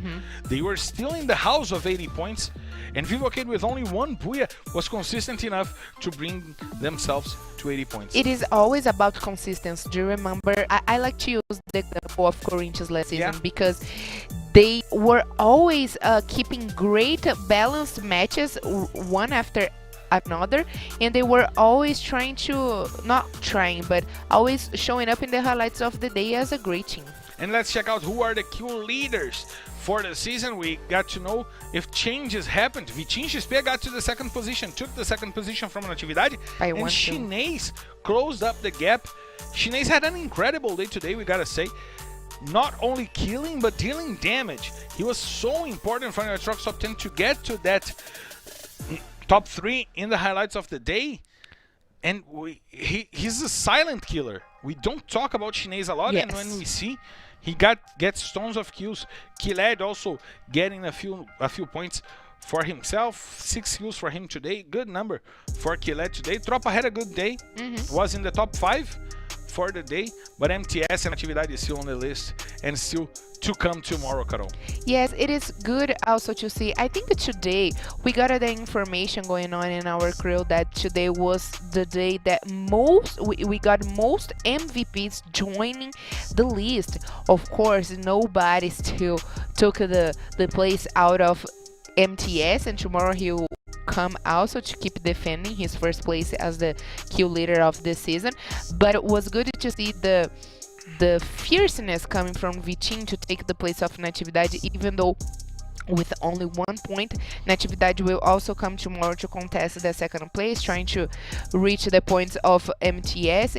And like you said, really good to see Chinês. He's a silent player, but still very consistent. Let's check out the schedule for tomorrow, because we gotta know who plays tomorrow. Group C and Groups B. Before Fúria, Loud, Metagaming Real, and Tropa going after Amazon Crips, Fluxo, Los Grandes, Netshoes, Miners, SS Esports, and XD, Carol. Nice stuff coming from them. We gotta remember that Marcelo wants to bring the information that SS Sports, it is the best team against Group C. So, Marcelo, tomorrow is the day. Mark in your agenda, in your schedule, because tomorrow is the day. That's why I got Butter and MTS on my FF squad. Get your teams ready for tomorrow. And Carol, once again, a great pleasure to be with you. Please follow us at FF Esports BR. It was amazing to be by our side once again, Carol. Thank you so much, you guys, for joining us on this Saturday. So right now it is time to, join your family a little bit. Go to bed early, because tomorrow we got lunch with you guys once again. So be here with us tomorrow, and I see you guys tomorrow. Prepare your lasagnas, prepare your sodas, because we'll be back tomorrow. Because of course, we're clear to take off. So let's hit the sky. See you tomorrow.